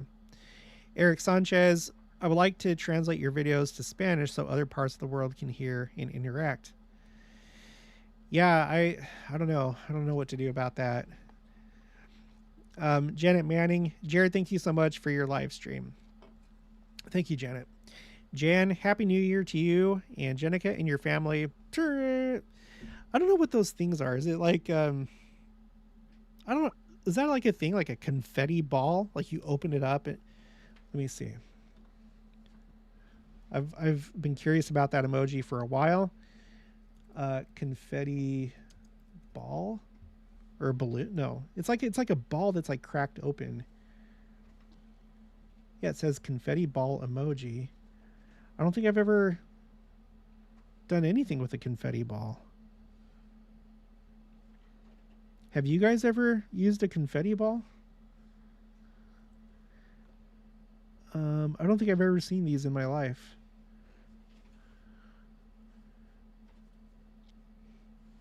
Is that an actual thing? Honey, have you ever done like a confetti ball? Just the ones where you pull them like a bottle. Like a bottle? Yeah, those ones that we get. That you pull them. Oh, I know, but I'm talking about like, it looks like it's like a plastic confetti ball and you like crack it open like a Easter egg. I've never seen them. Like those plastic Easter eggs. And then confetti comes out. I'm seeing a whole lot of pictures, but I'm not seeing like any actual products. I think this is a lie. Why? Okay, whatever. Jennifer Marsh, I've never made a live video. Yay. Love your videos and have learned so much. Thank you and Happy New Year. Ruth T, yes, you pronounced Vanuatu correctly. Is this still going? Is the live stream still going? Put something in the chat if my live stream is still up. I have this like fear that like it closed out. Oh, there's the number of how long it's been going. I don't think it was there before. 3 hours and 17 minutes and 41 seconds.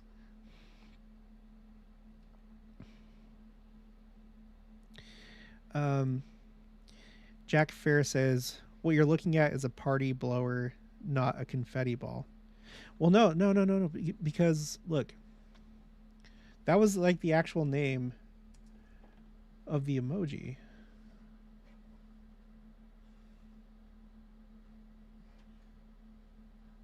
Here, let me put it on the screen. See, it's called confetti ball emoji. So I know that there's like the confetti, let me do this. There's party popper emoji. Maybe that's what you're referring to. But then there's confetti ball emoji.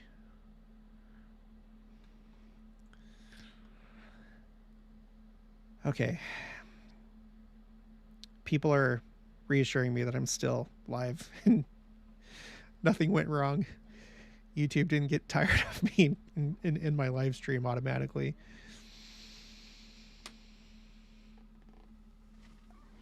Okay, so what's everybody doing for New Year's Eve? Alessandra says it is up. Big Family Rescue still going. Deb Cahill, you're still on. Deborah Hecht, still live streaming. Deb Cahill, I'm just getting on. Did you know about the planet alignment on January 25th? Yeah, we were just talking about that earlier.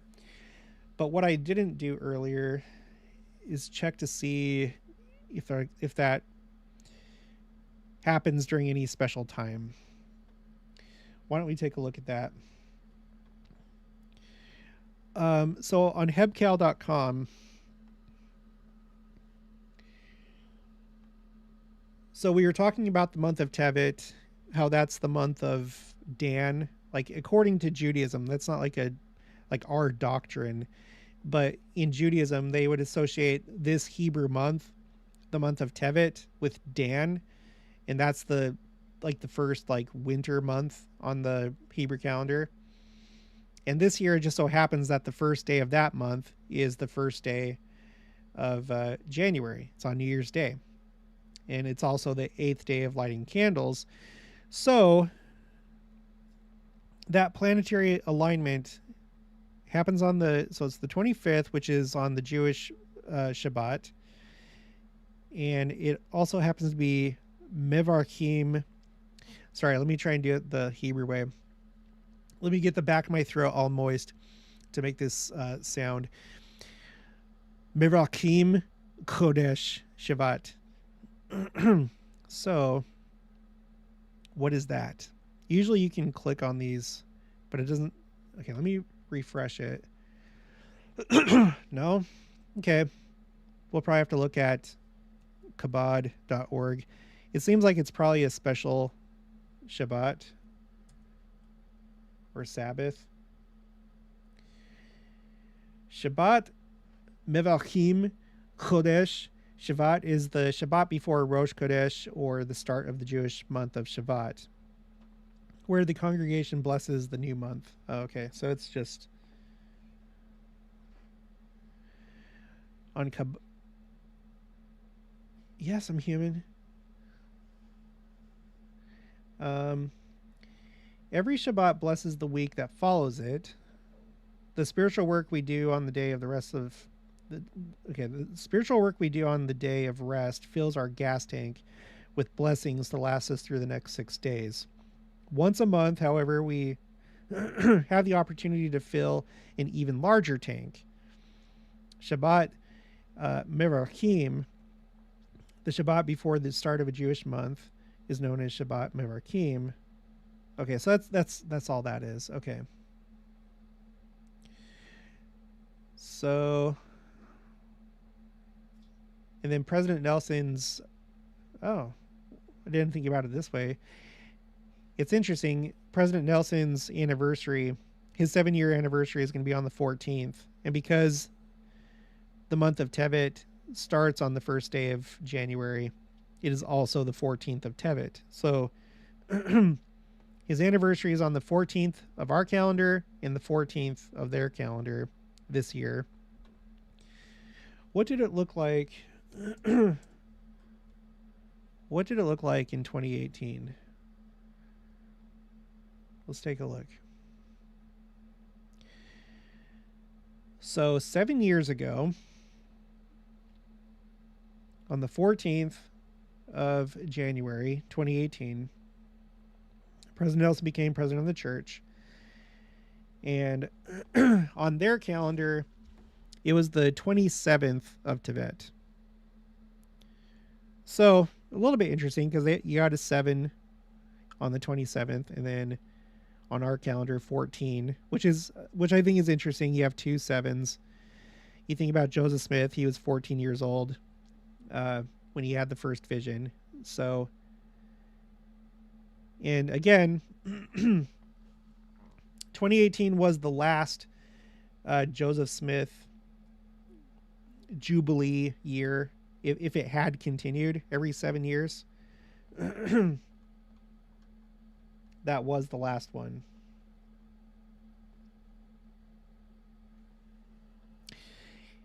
I'm just going to summarize really quick.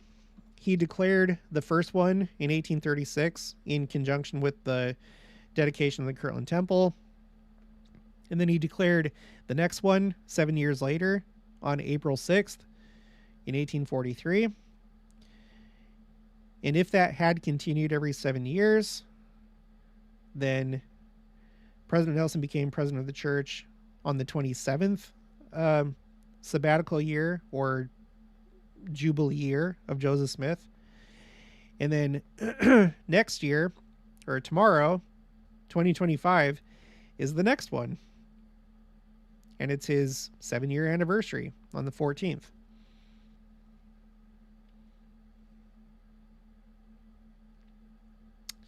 There's some, you guys, I feel like there's something to that. I really do.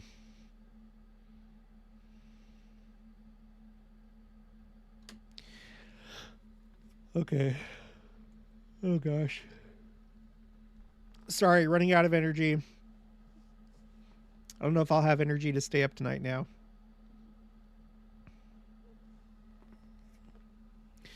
The king asks, was Notre Dame significant? I don't know. It could be. Let me see if I have that. I feel like there is, just because I don't know if you caught this part of the live stream, but we talked about how this year, the day that the steeple was finished on the Notre Dame Cathedral, the 13th of February, is the same day that the last steeple of the Salt Lake Temple was put in place. Those two things happened on the same day. And if you go back to 2019,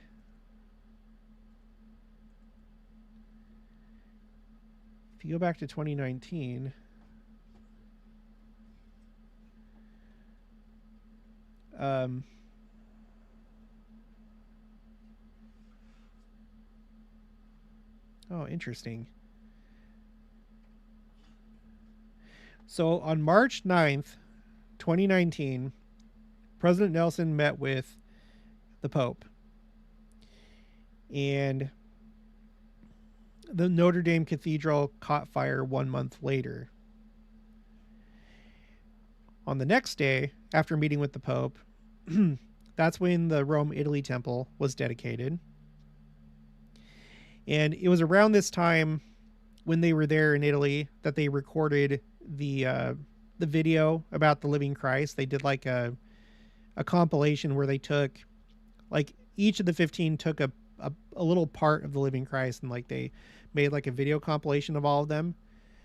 And this is one of the times that we see Isaiah 40 verse 5, because that's part of the living Christ, and the glory of the Lord. Now, what's interesting, I didn't realize this until just now, is the same month that the Rome, Italy temple was dedicated, just 11 days later, that's when Jimmy Carter became the longest living U.S. president. That's kind of weird.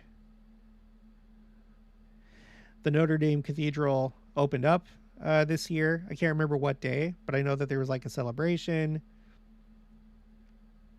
Did Trump go to it? I can't remember. Yeah, the Notre Dame Cathedral caught fire on the 15th of April.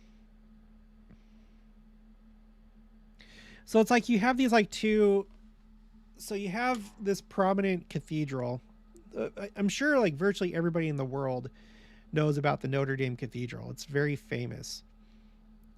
So at the same time that the Salt Lake Temple is being renovated, you have this happen with the Notre Dame Cathedral, and it doesn't get destroyed.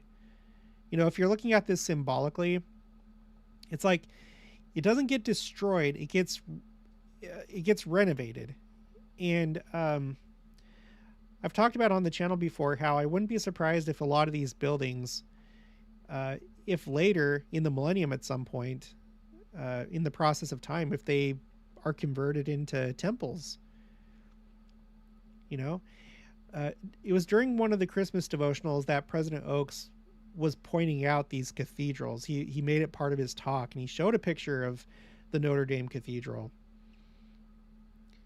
And I have that theory. I think that a lot of them are going to be kept, and they're going to be converted into temples. And it would be a very special day when the Notre Dame Cathedral got converted into a temple. And it has this history that at the same time that the Salt Lake Temple was being renovated, that this underwent a renovation. So that's what I think.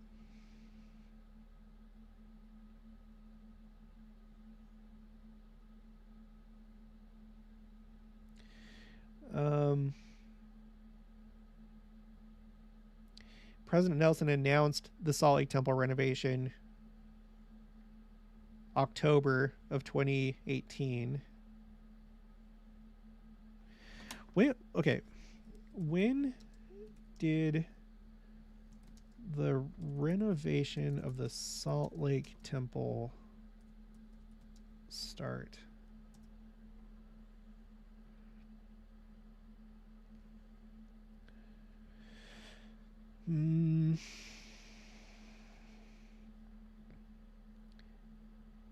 Shortly after the temple renovation began in 2020. Let's see, the Salt Lake Temple closed December of 2019. So you could say that was like the very beginnings of the renovation. So Notre Dame earlier that year caught fire. When did the renovation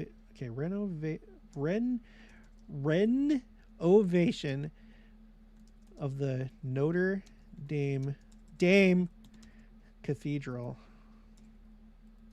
start?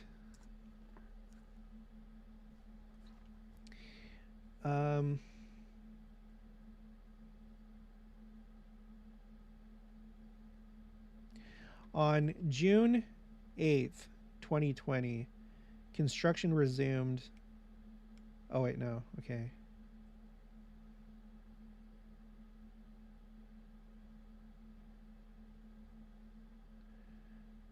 Well, the AI answer, I don't know if this is right or not. So fire broke out, and then from April to August of 2021, the safety phase begins where experts assess the damage and secure the area. And then the restoration process begins September of 2021. So whatever the case, I don't know. President Nelson meets with the Pope. He dedicates the Rome, Italy temple. Rome being the heart, the headquarters of the Catholic Church, the Salt Lake of the Catholic Church. A month later, Notre Dame catches fire, and then it gets renovated at the same time that the Salt Lake Temple is being renovated. And then earlier this year, on February 13th, both the Salt Lake Temple and the Notre Dame Cathedral have their spires completed. The Notre Dame Cathedral spire is revealed, like it's all done, it's revealed. And then the last steeple of the Salt Lake Temple, of its central spire, gets put into place. I don't know. It seems like there's something to that. Ruth T. January 25th, 1832, Joseph Smith appointed president of the high priesthood, from the church website. Okay, so that would be, let's see, the 190th anniversary of that on January 5th. That's when there's going to be the planetary octet.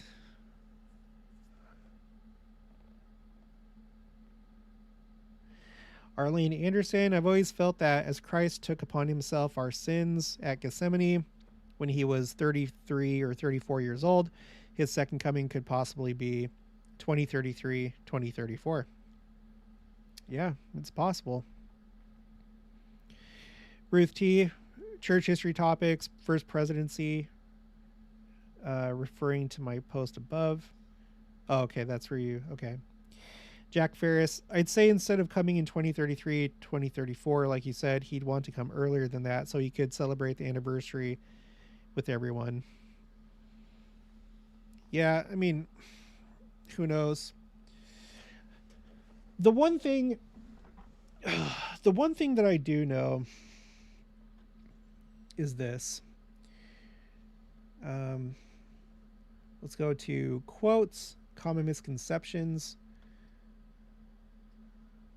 Let's see, fixed. Yeah. All I know is this: that both President Joseph Fielding Smith and Elder Bruce R. McConkie said this: "The time for the second coming is fixed and certain, as was the hour of his birth. It will not vary as much as a single second from the divine decree. He will come at the appointed time. The millennium will not be ushered in prematurely because men turn to righteousness, nor will it be delayed because iniquity abounds." So I just pull that up to show that there is a schedule, there is an appointed time, and I don't know really what determines that. We know that Christ came in what's called the meridian of time, and it doesn't seem like it's like exactly in the center of Earth's 7,000 year history per se. Just generally it's in the middle of that, unless like that's referring to something even bigger and grander, like on a universal scale, the meridian of time. Maybe there's like a universal scale, like calendar, and it's like literally in the middle of that, or if it's just generally referring to roughly the middle of Earth's 7,000 year history.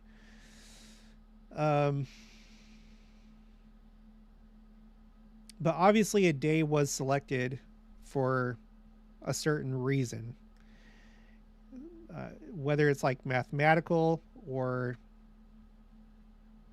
I don't know. So it's logical. It seems logical to me that he'd come in 2033, 2034. At the same time, we have to like take into account when he said that I come at a time when ye think not. And I don't know, but at the same time, we know that the righteous will know roughly the time that he's going to come, because we're supposed to see and recognize the signs of the times. And then we can roughly know. And then Joseph Smith said, again, I'm not going to read it, but we have this account where Joseph Smith said that the prophet, at the very least, that the prophet will know the day and the hour. He doesn't specify when the prophet will know. In Elder Anderson's Christmas devotional talk of like, I think 2 years ago, he was like, why didn't the prophet Nephi know until the day before that Christ was coming into the world? And the answer was, because this is a test. Like, you're supposed to always be doing what's right. But in that case, Nephi found out the day before he came. So maybe that was like a hint to us that maybe it's going to be the same with our prophet, whoever it is at the time that Christ comes. So I don't know, like when it comes to the timing, just who knows? But I feel like it's sooner than later. I feel like, if you've been able to watch this whole thing, we covered quite a few amazing things that happened this year. This has been, I've never experienced a year like this in my life. And on a personal note, it was a really good year for me. 2023 was a bad year. 2024 was a good year. So I hope there's not like some kind of pattern where now it's time for a bad year again. But I have a good feeling about this year. I don't know if you guys do. What do you guys think? Do you think it's going to be a good year? The Haystack says, I want that great day to come. I need rest. Well, yeah. In the meantime, you need to find rest in the ways that we can. And the best way to do that is to live righteously, because it's much more difficult to live unrighteously because you're burdened with guilt. That's a heavy load. The Savior's take upon you the Savior's yoke because it's light. I'm just paraphrasing. You know what scripture I'm referring to. I would choose your friends wisely. Pick people that are good influences. And I've said this before on the channel. Like, a lot of us are anxious for the second coming to come because we have a general sense of how good things are going to be in so many ways. But whenever it does come, there's no going back. So even though things are difficult right now, there's a lot of wickedness and, we're exposed to it all the time. We are meant to experience that, to be exposed to it. It's part of our learning process. So once this telestial wickedness is gone and the way that life is right now, once it's gone, it's not coming back.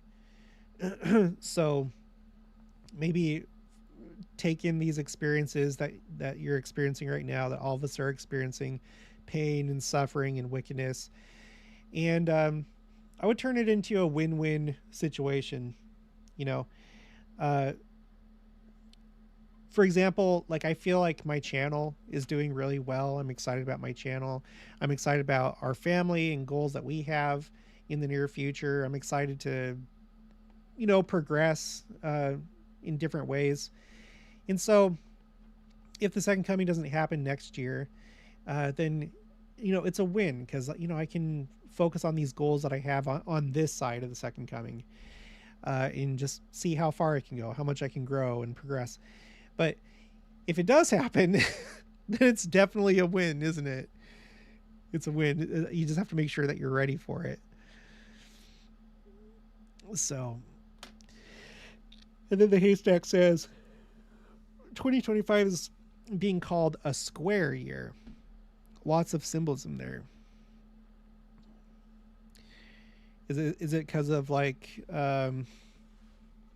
Because 25? Because the square root is 5? That's the square root, right? 5 times 5 is 25. Yeah. Is that why? Jan says the year of 8s. And then 8 yellow hearts to go along with that. Wow. Yeah, it could be. We've talked about before, like, all the 7s and how 7 is completion. Like, one of the meanings of 7 is completion. And that's probably one of the reasons why 7 is used so much in the book of Revelation. Not that it's going to be the end of this 7,000 year period, but it's the end of this 6,000 year telestial period. And so it's a way of communicating, like, we're wrapping things up. And so moving into the millennium, yeah, maybe 8 is a number that represents the millennium. The haystack says a mathematician put up a video about it, worth seeing as Christ's birth ushered in a new time. I'm going to see if I can find it. And let me close out of some of these tabs.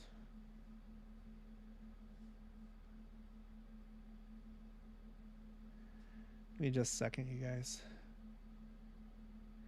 Let my brain have a rest for just a minute.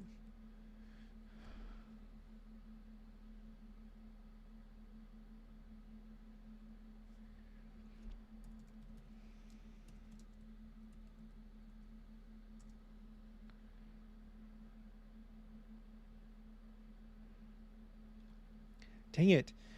Hey, Haystack, do you mind putting that in the chat? I don't know. Well, I don't know if YouTube will let you put it in the chat, but either do that or can you email it?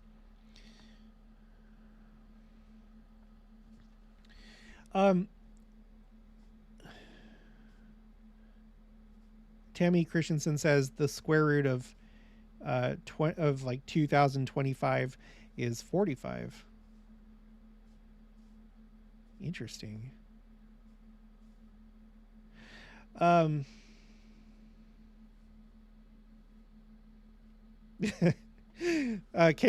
Caitlin showed up too.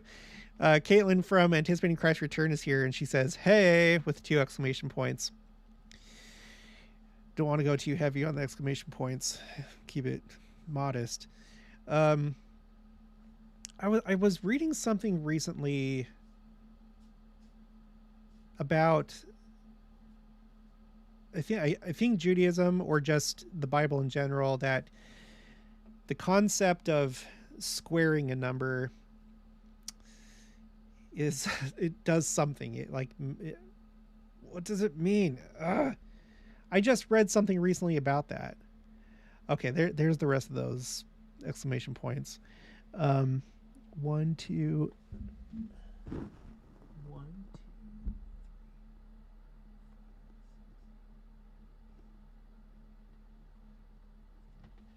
2. She did 13. That's for the 13 tribes, if you're counting Ephraim, Manasseh, and Levi. Because sometimes people just focus on 12 because of like land inheritance, and then they don't really think about Levi. But 13 exclamation points for the 13 tribes. That's awesome. The haystack, I have it posted on the haystack Facebook group. Okay, cool. So I'll say this. Yes, there was, Caitlin. We were just talking about 8s. I know that you've been talking about 8s lately because of the President Nelson's recently Ahona article. Olga Schmal says, "Hi from Utah," smiley face. Caitlin with Anticipating Christ's Return, "How dare you look too much into that?" Yeah, me and Caitlin, we have this like bad habit of just always looking into things too much. Everyone make sure to subscribe to her, by the way.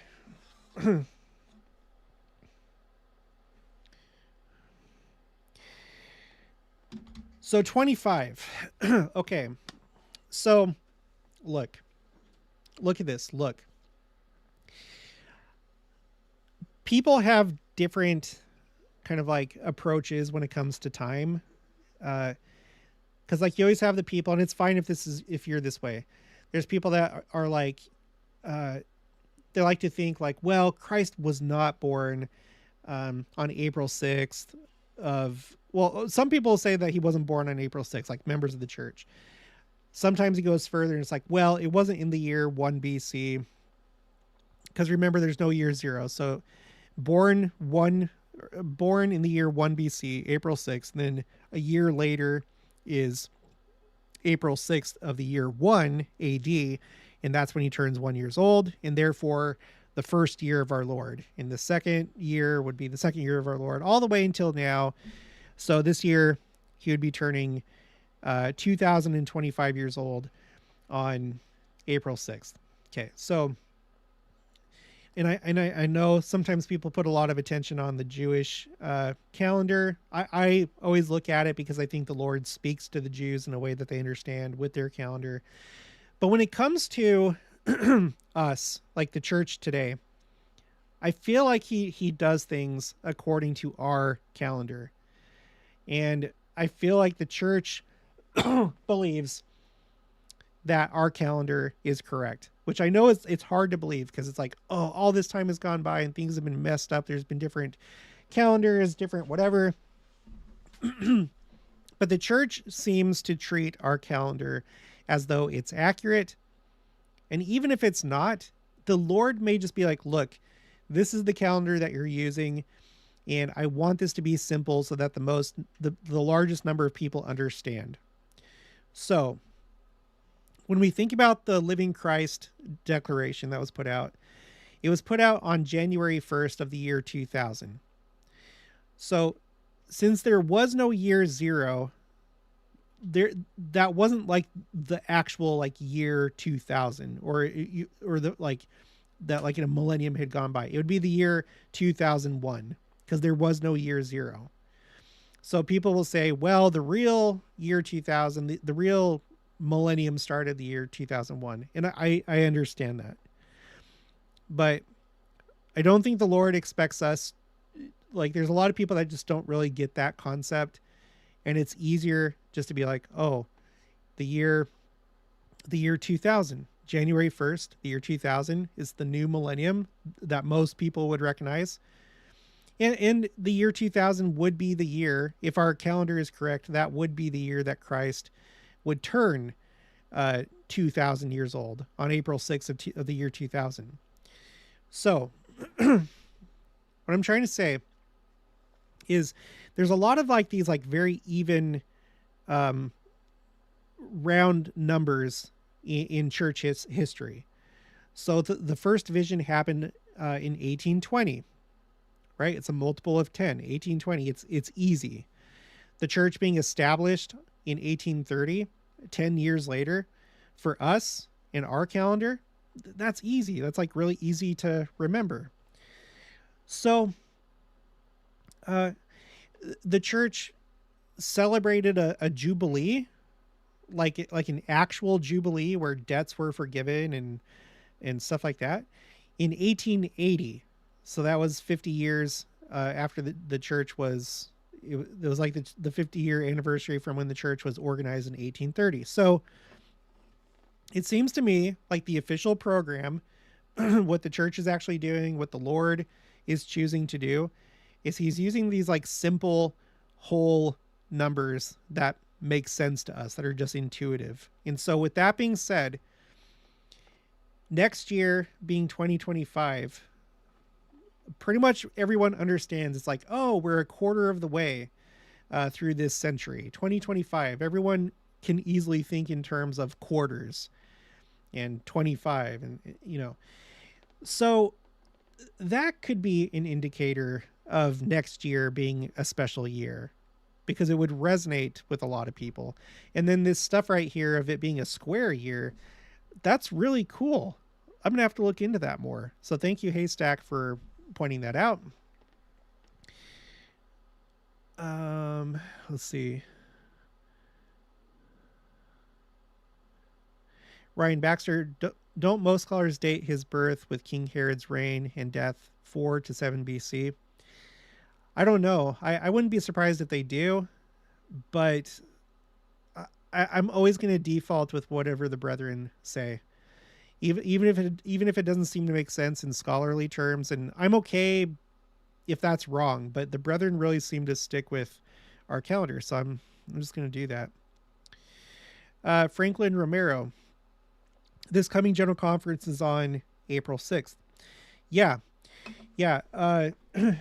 I was recently talking about that with some of my friends, and let's see. I want to show you something.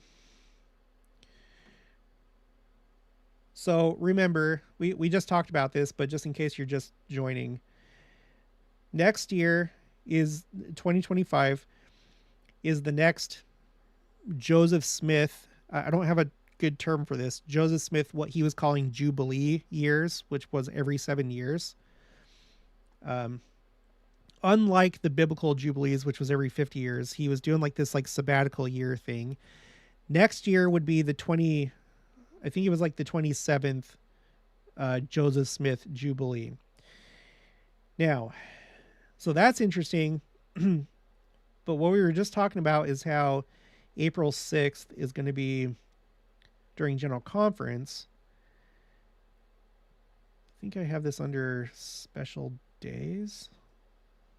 Yeah, timeline, special days. Okay.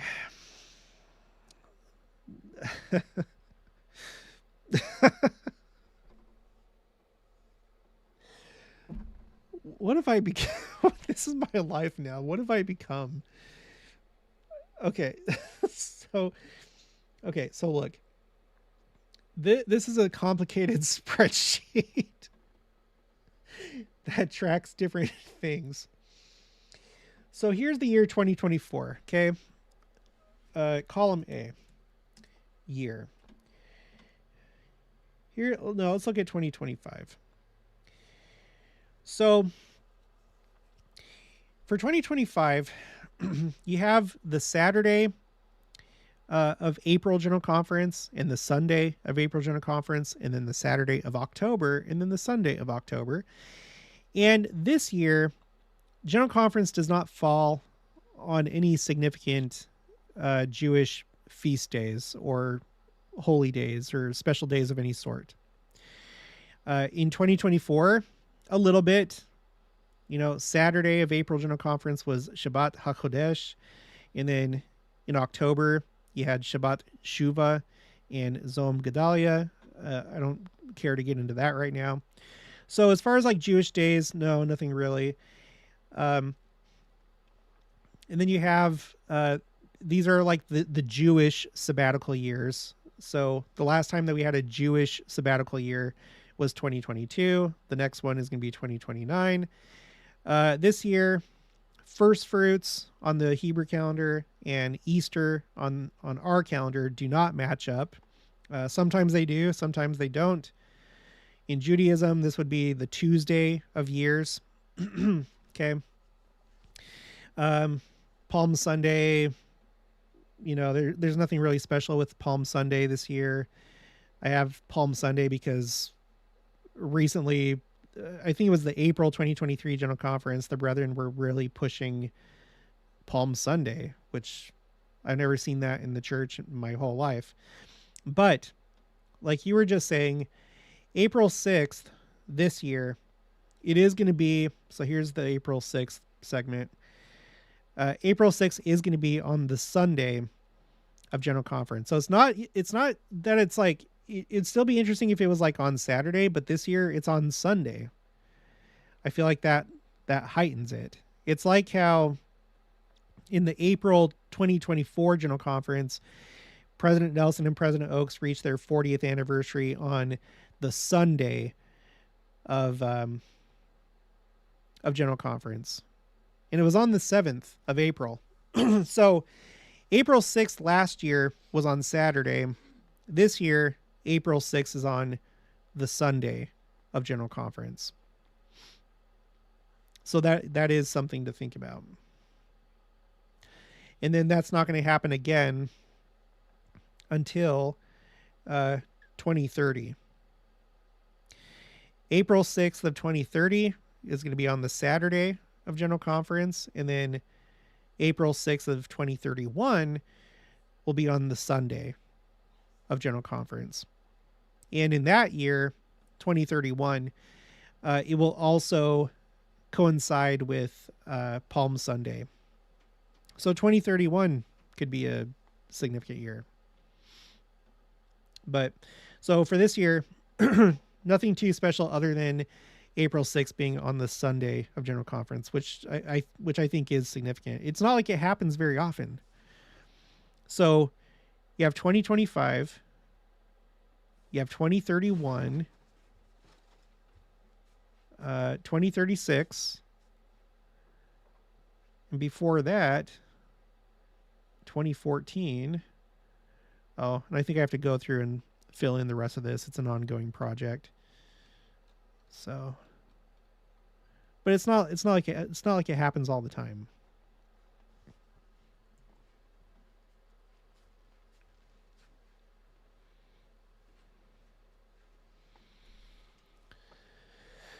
Let's see.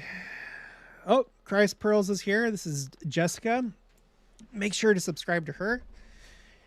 I will be interviewing here. I will be interviewing her soon, probably in the next couple months. I'll have to see how my schedule goes. Make sure to subscribe to her, Christ Pearls. I'm not sure what to expect in 2025, but what I named the Eclipse Chiasmus will happen in 2025. It's the midpoint between the Tav eclipses in America and over the Red Sea. I diagrammed it. Ooh, that's interesting. So this is in the middle of that chiasmus. So you guys go check out her channel for that. I might have to look at that as well. And then she says, Happy New Year. Happy New Year to you. Let's see. Janet Manning says, "Hey Jared, our Heavenly Father in Jesus Christ works with nature. That is how he gets the message across. It may be light or it may be something big. However, he always works in nature." Yeah, he does. And I think he works in a lot of different ways. Like I said, I have these other spreadsheets. Like I have, in fact, let's look at it right now. I feel like he communicates in ways that he knows that we'll understand, and he has many children that literally speak many different languages, and have different cultures and different understandings. And I think he talks in lots and lots and lots of different ways. And that's why, oh, not this one.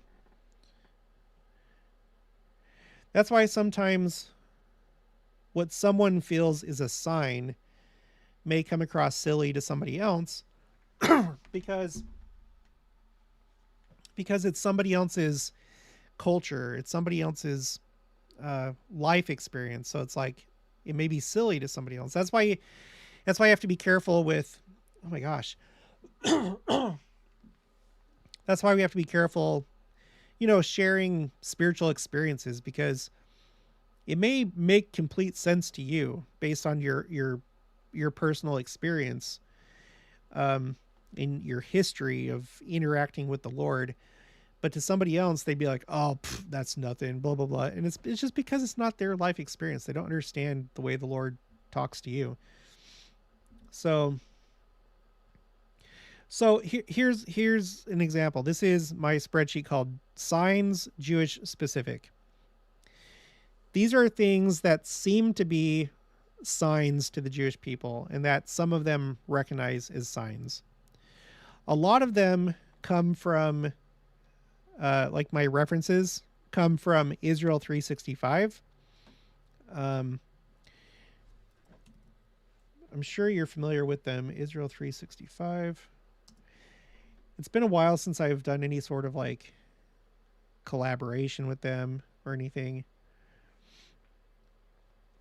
But this is a really, really, really good website to keep on top of things happening in Israel. They're meant to be like a like it's news, but it's kind of like this like outreach project where they're trying to gain support for Israel from Christians. So it's kind of like a Christian outreach type organization. But they put out news, and they have this tab right here called Biblical News, which is especially good. And there's some stuff that you will only come across here, especially when it comes to stuff like the Temple Institute, the Sanhedrin, Sanhedrin announces ruling. All Jews worldwide must come home to Israel immediately. I must have missed that one. I don't know that Jews worldwide recognize this group that's calling themselves the Sanhedrin. I don't know. Just like I don't think all Jews would recognize the Temple Institute as being the ones that would actually build the third temple, but I don't think that they would stop them either. It's confusing. In Judaism, there is no like centralized like power structure or authority. Anyway, okay, so Israel 365, that's where I get a lot of this stuff from. Okay, so what happened this year in Judaism that they may view as signs? I have this. We were talking about this earlier. There was a bright daytime meteor that passed over the Statue of Liberty. It happened exactly 1 week before Zom Tammuz and 4 weeks before Tisha B'Av. So that's kind of like a lesser thing. I'm not really going to go into that. Okay, this was on the 13th of August of this year.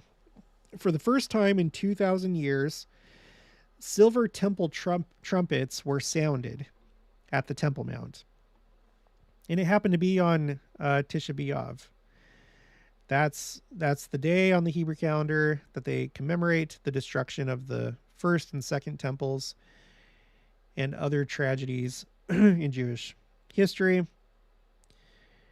When it comes to trumpets, as far as I know, in Judaism, they have the two types of trumpets.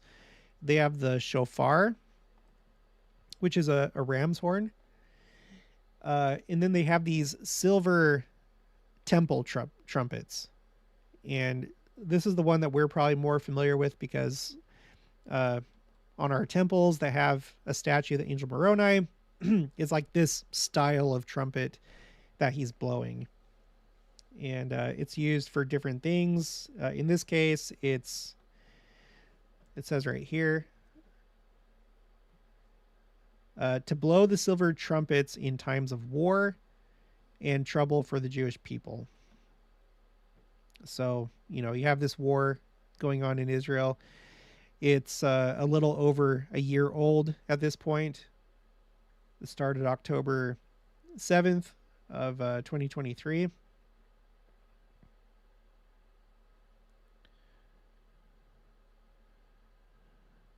On Tisha B'Av, the day commemorating the destruction of the Jewish temples in Jerusalem, Josh Wander brought his silver trumpets, specially made for use in the temple, to the Makama building.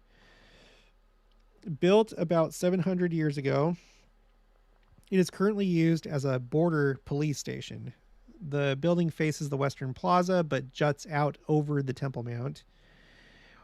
Wanderer made the trumpets to fulfill the commandment of Katsotros. Wanderer's website explains that, according to the Rambam, or otherwise known as Maimonides, he was like a Jewish sage of in medieval times. This is the biblical commandment to blow the silver trumpets in times of war and trouble for the Jewish people.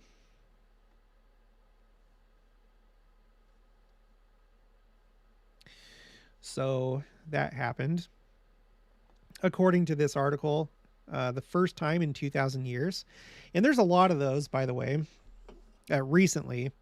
In column F, if it has this green cell that says yes, it means that it's something that's happened for the first time in 2,000 years. And we've had 3 of them this year. Here's one in 2023. There's 2 in 2021. And 1 in 2015. So it's like things are it's like they're coming back to life in a way. Okay, so on October 6th of this year, which was Rosh Hashanah, or the Feast of Trumpets, the trumpets being referred to are the shofar, the ram's horn. The first time in 2,000 years, the entire Rosh Hashanah service was observed on the Temple Mount, including the blowing of the shofar and the 13 full body prostrations. So that is a little bit, well, you could say daring. They would say probably courageous, or they should be allowed to do it. So, what? Is it the same article? Sorry, give me just 1 second.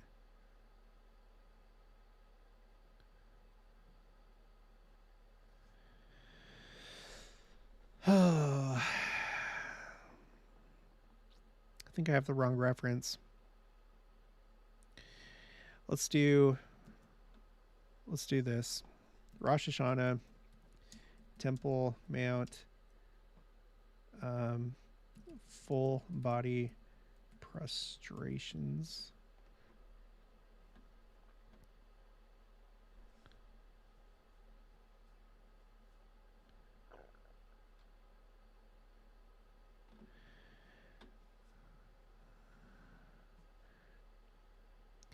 Dang it, I'm probably gonna have to go find that.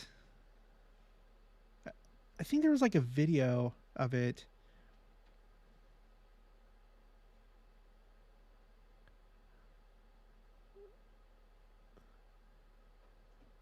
Well, anyway, this is the right one, so I'll have to like save this so I can fix it later.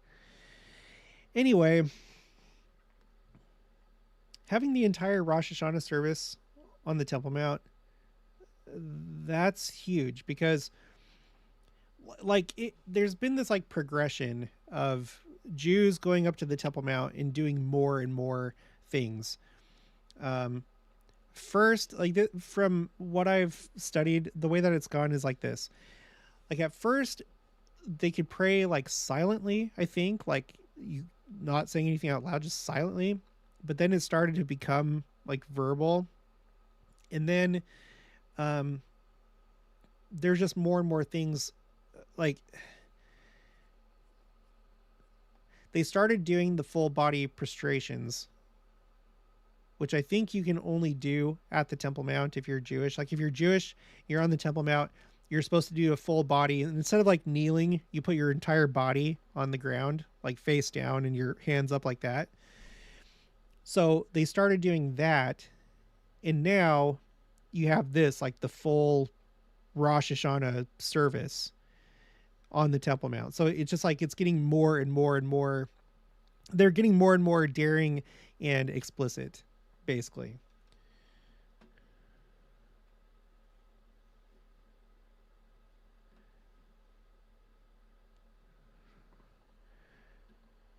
My computer's getting laggy. Okay, and then, oh yeah, and then there was this. So sometime in October, for the first time in 2,000 years, a Cohen, which is a Jewish priest, a descendant of Aaron, Moses' brother. For the first time in 2,000 years, a Cohen ascended the Temple Mount in full priestly garb. Yeah, so this is like another one too.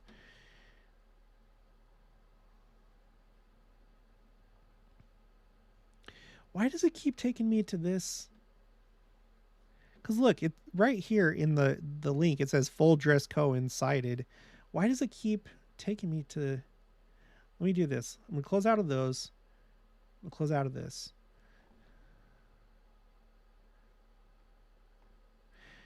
I'll just have to do a search for the title, the words in the title. Something weird was going on with those links. Yeah, right here. Here you go. So this is new. That's going to take us to Facebook.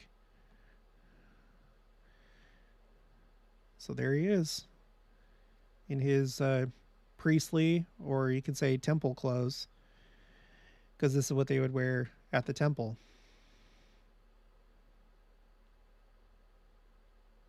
And here, this is a priestly blessing. This is what they do when they're giving a blessing. Does it talk about that here? Yeah. Let's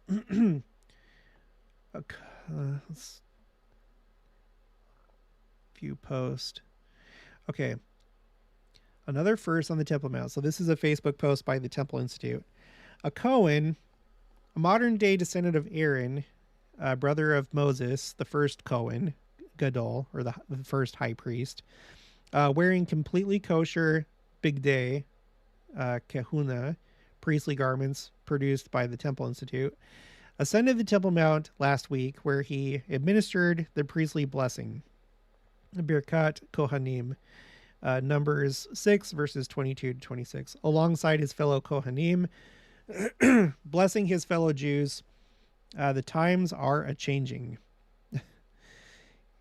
Yeah. That's one of the things that's making next year look kind of interesting. What's the next thing going to be next year that hasn't happened in 2,000 years? What's the next thing going to be? Because there are some of them that are getting really anxious about the temple and the Temple Mount, and and stuff like that.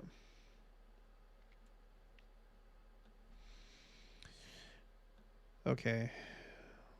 Let me go back to this.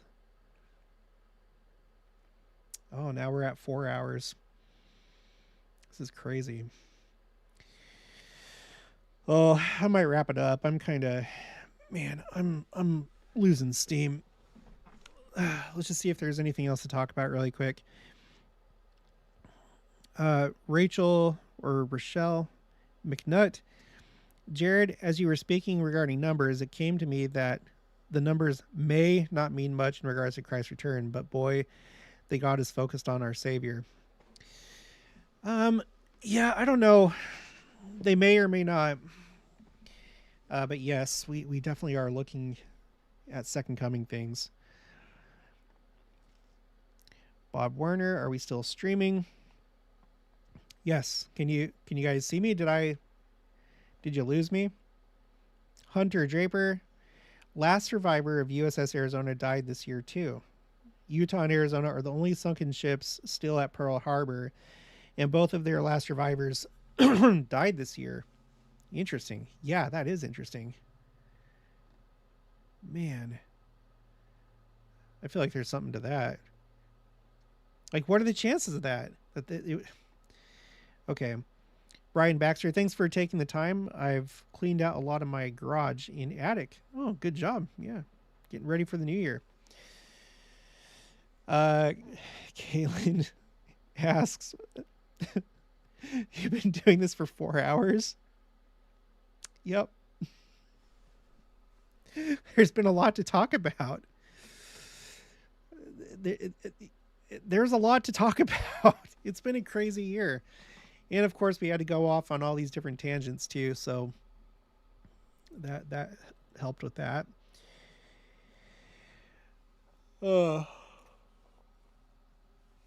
Okay. Anything else from anybody? Anybody have any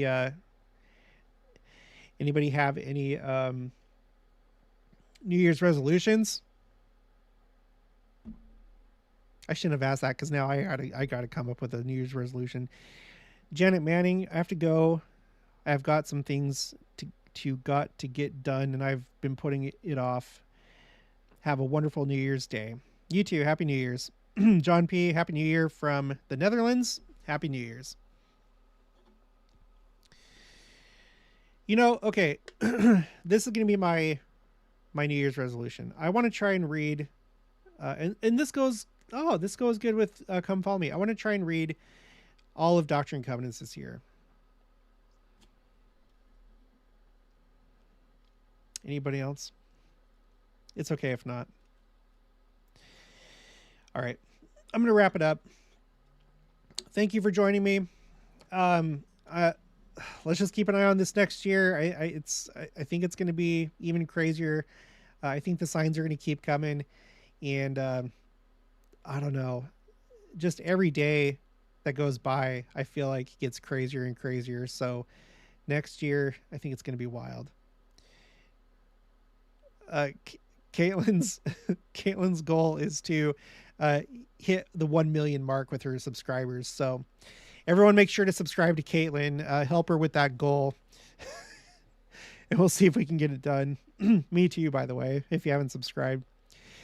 All right, guys. Happy New Year. I'll talk to you later.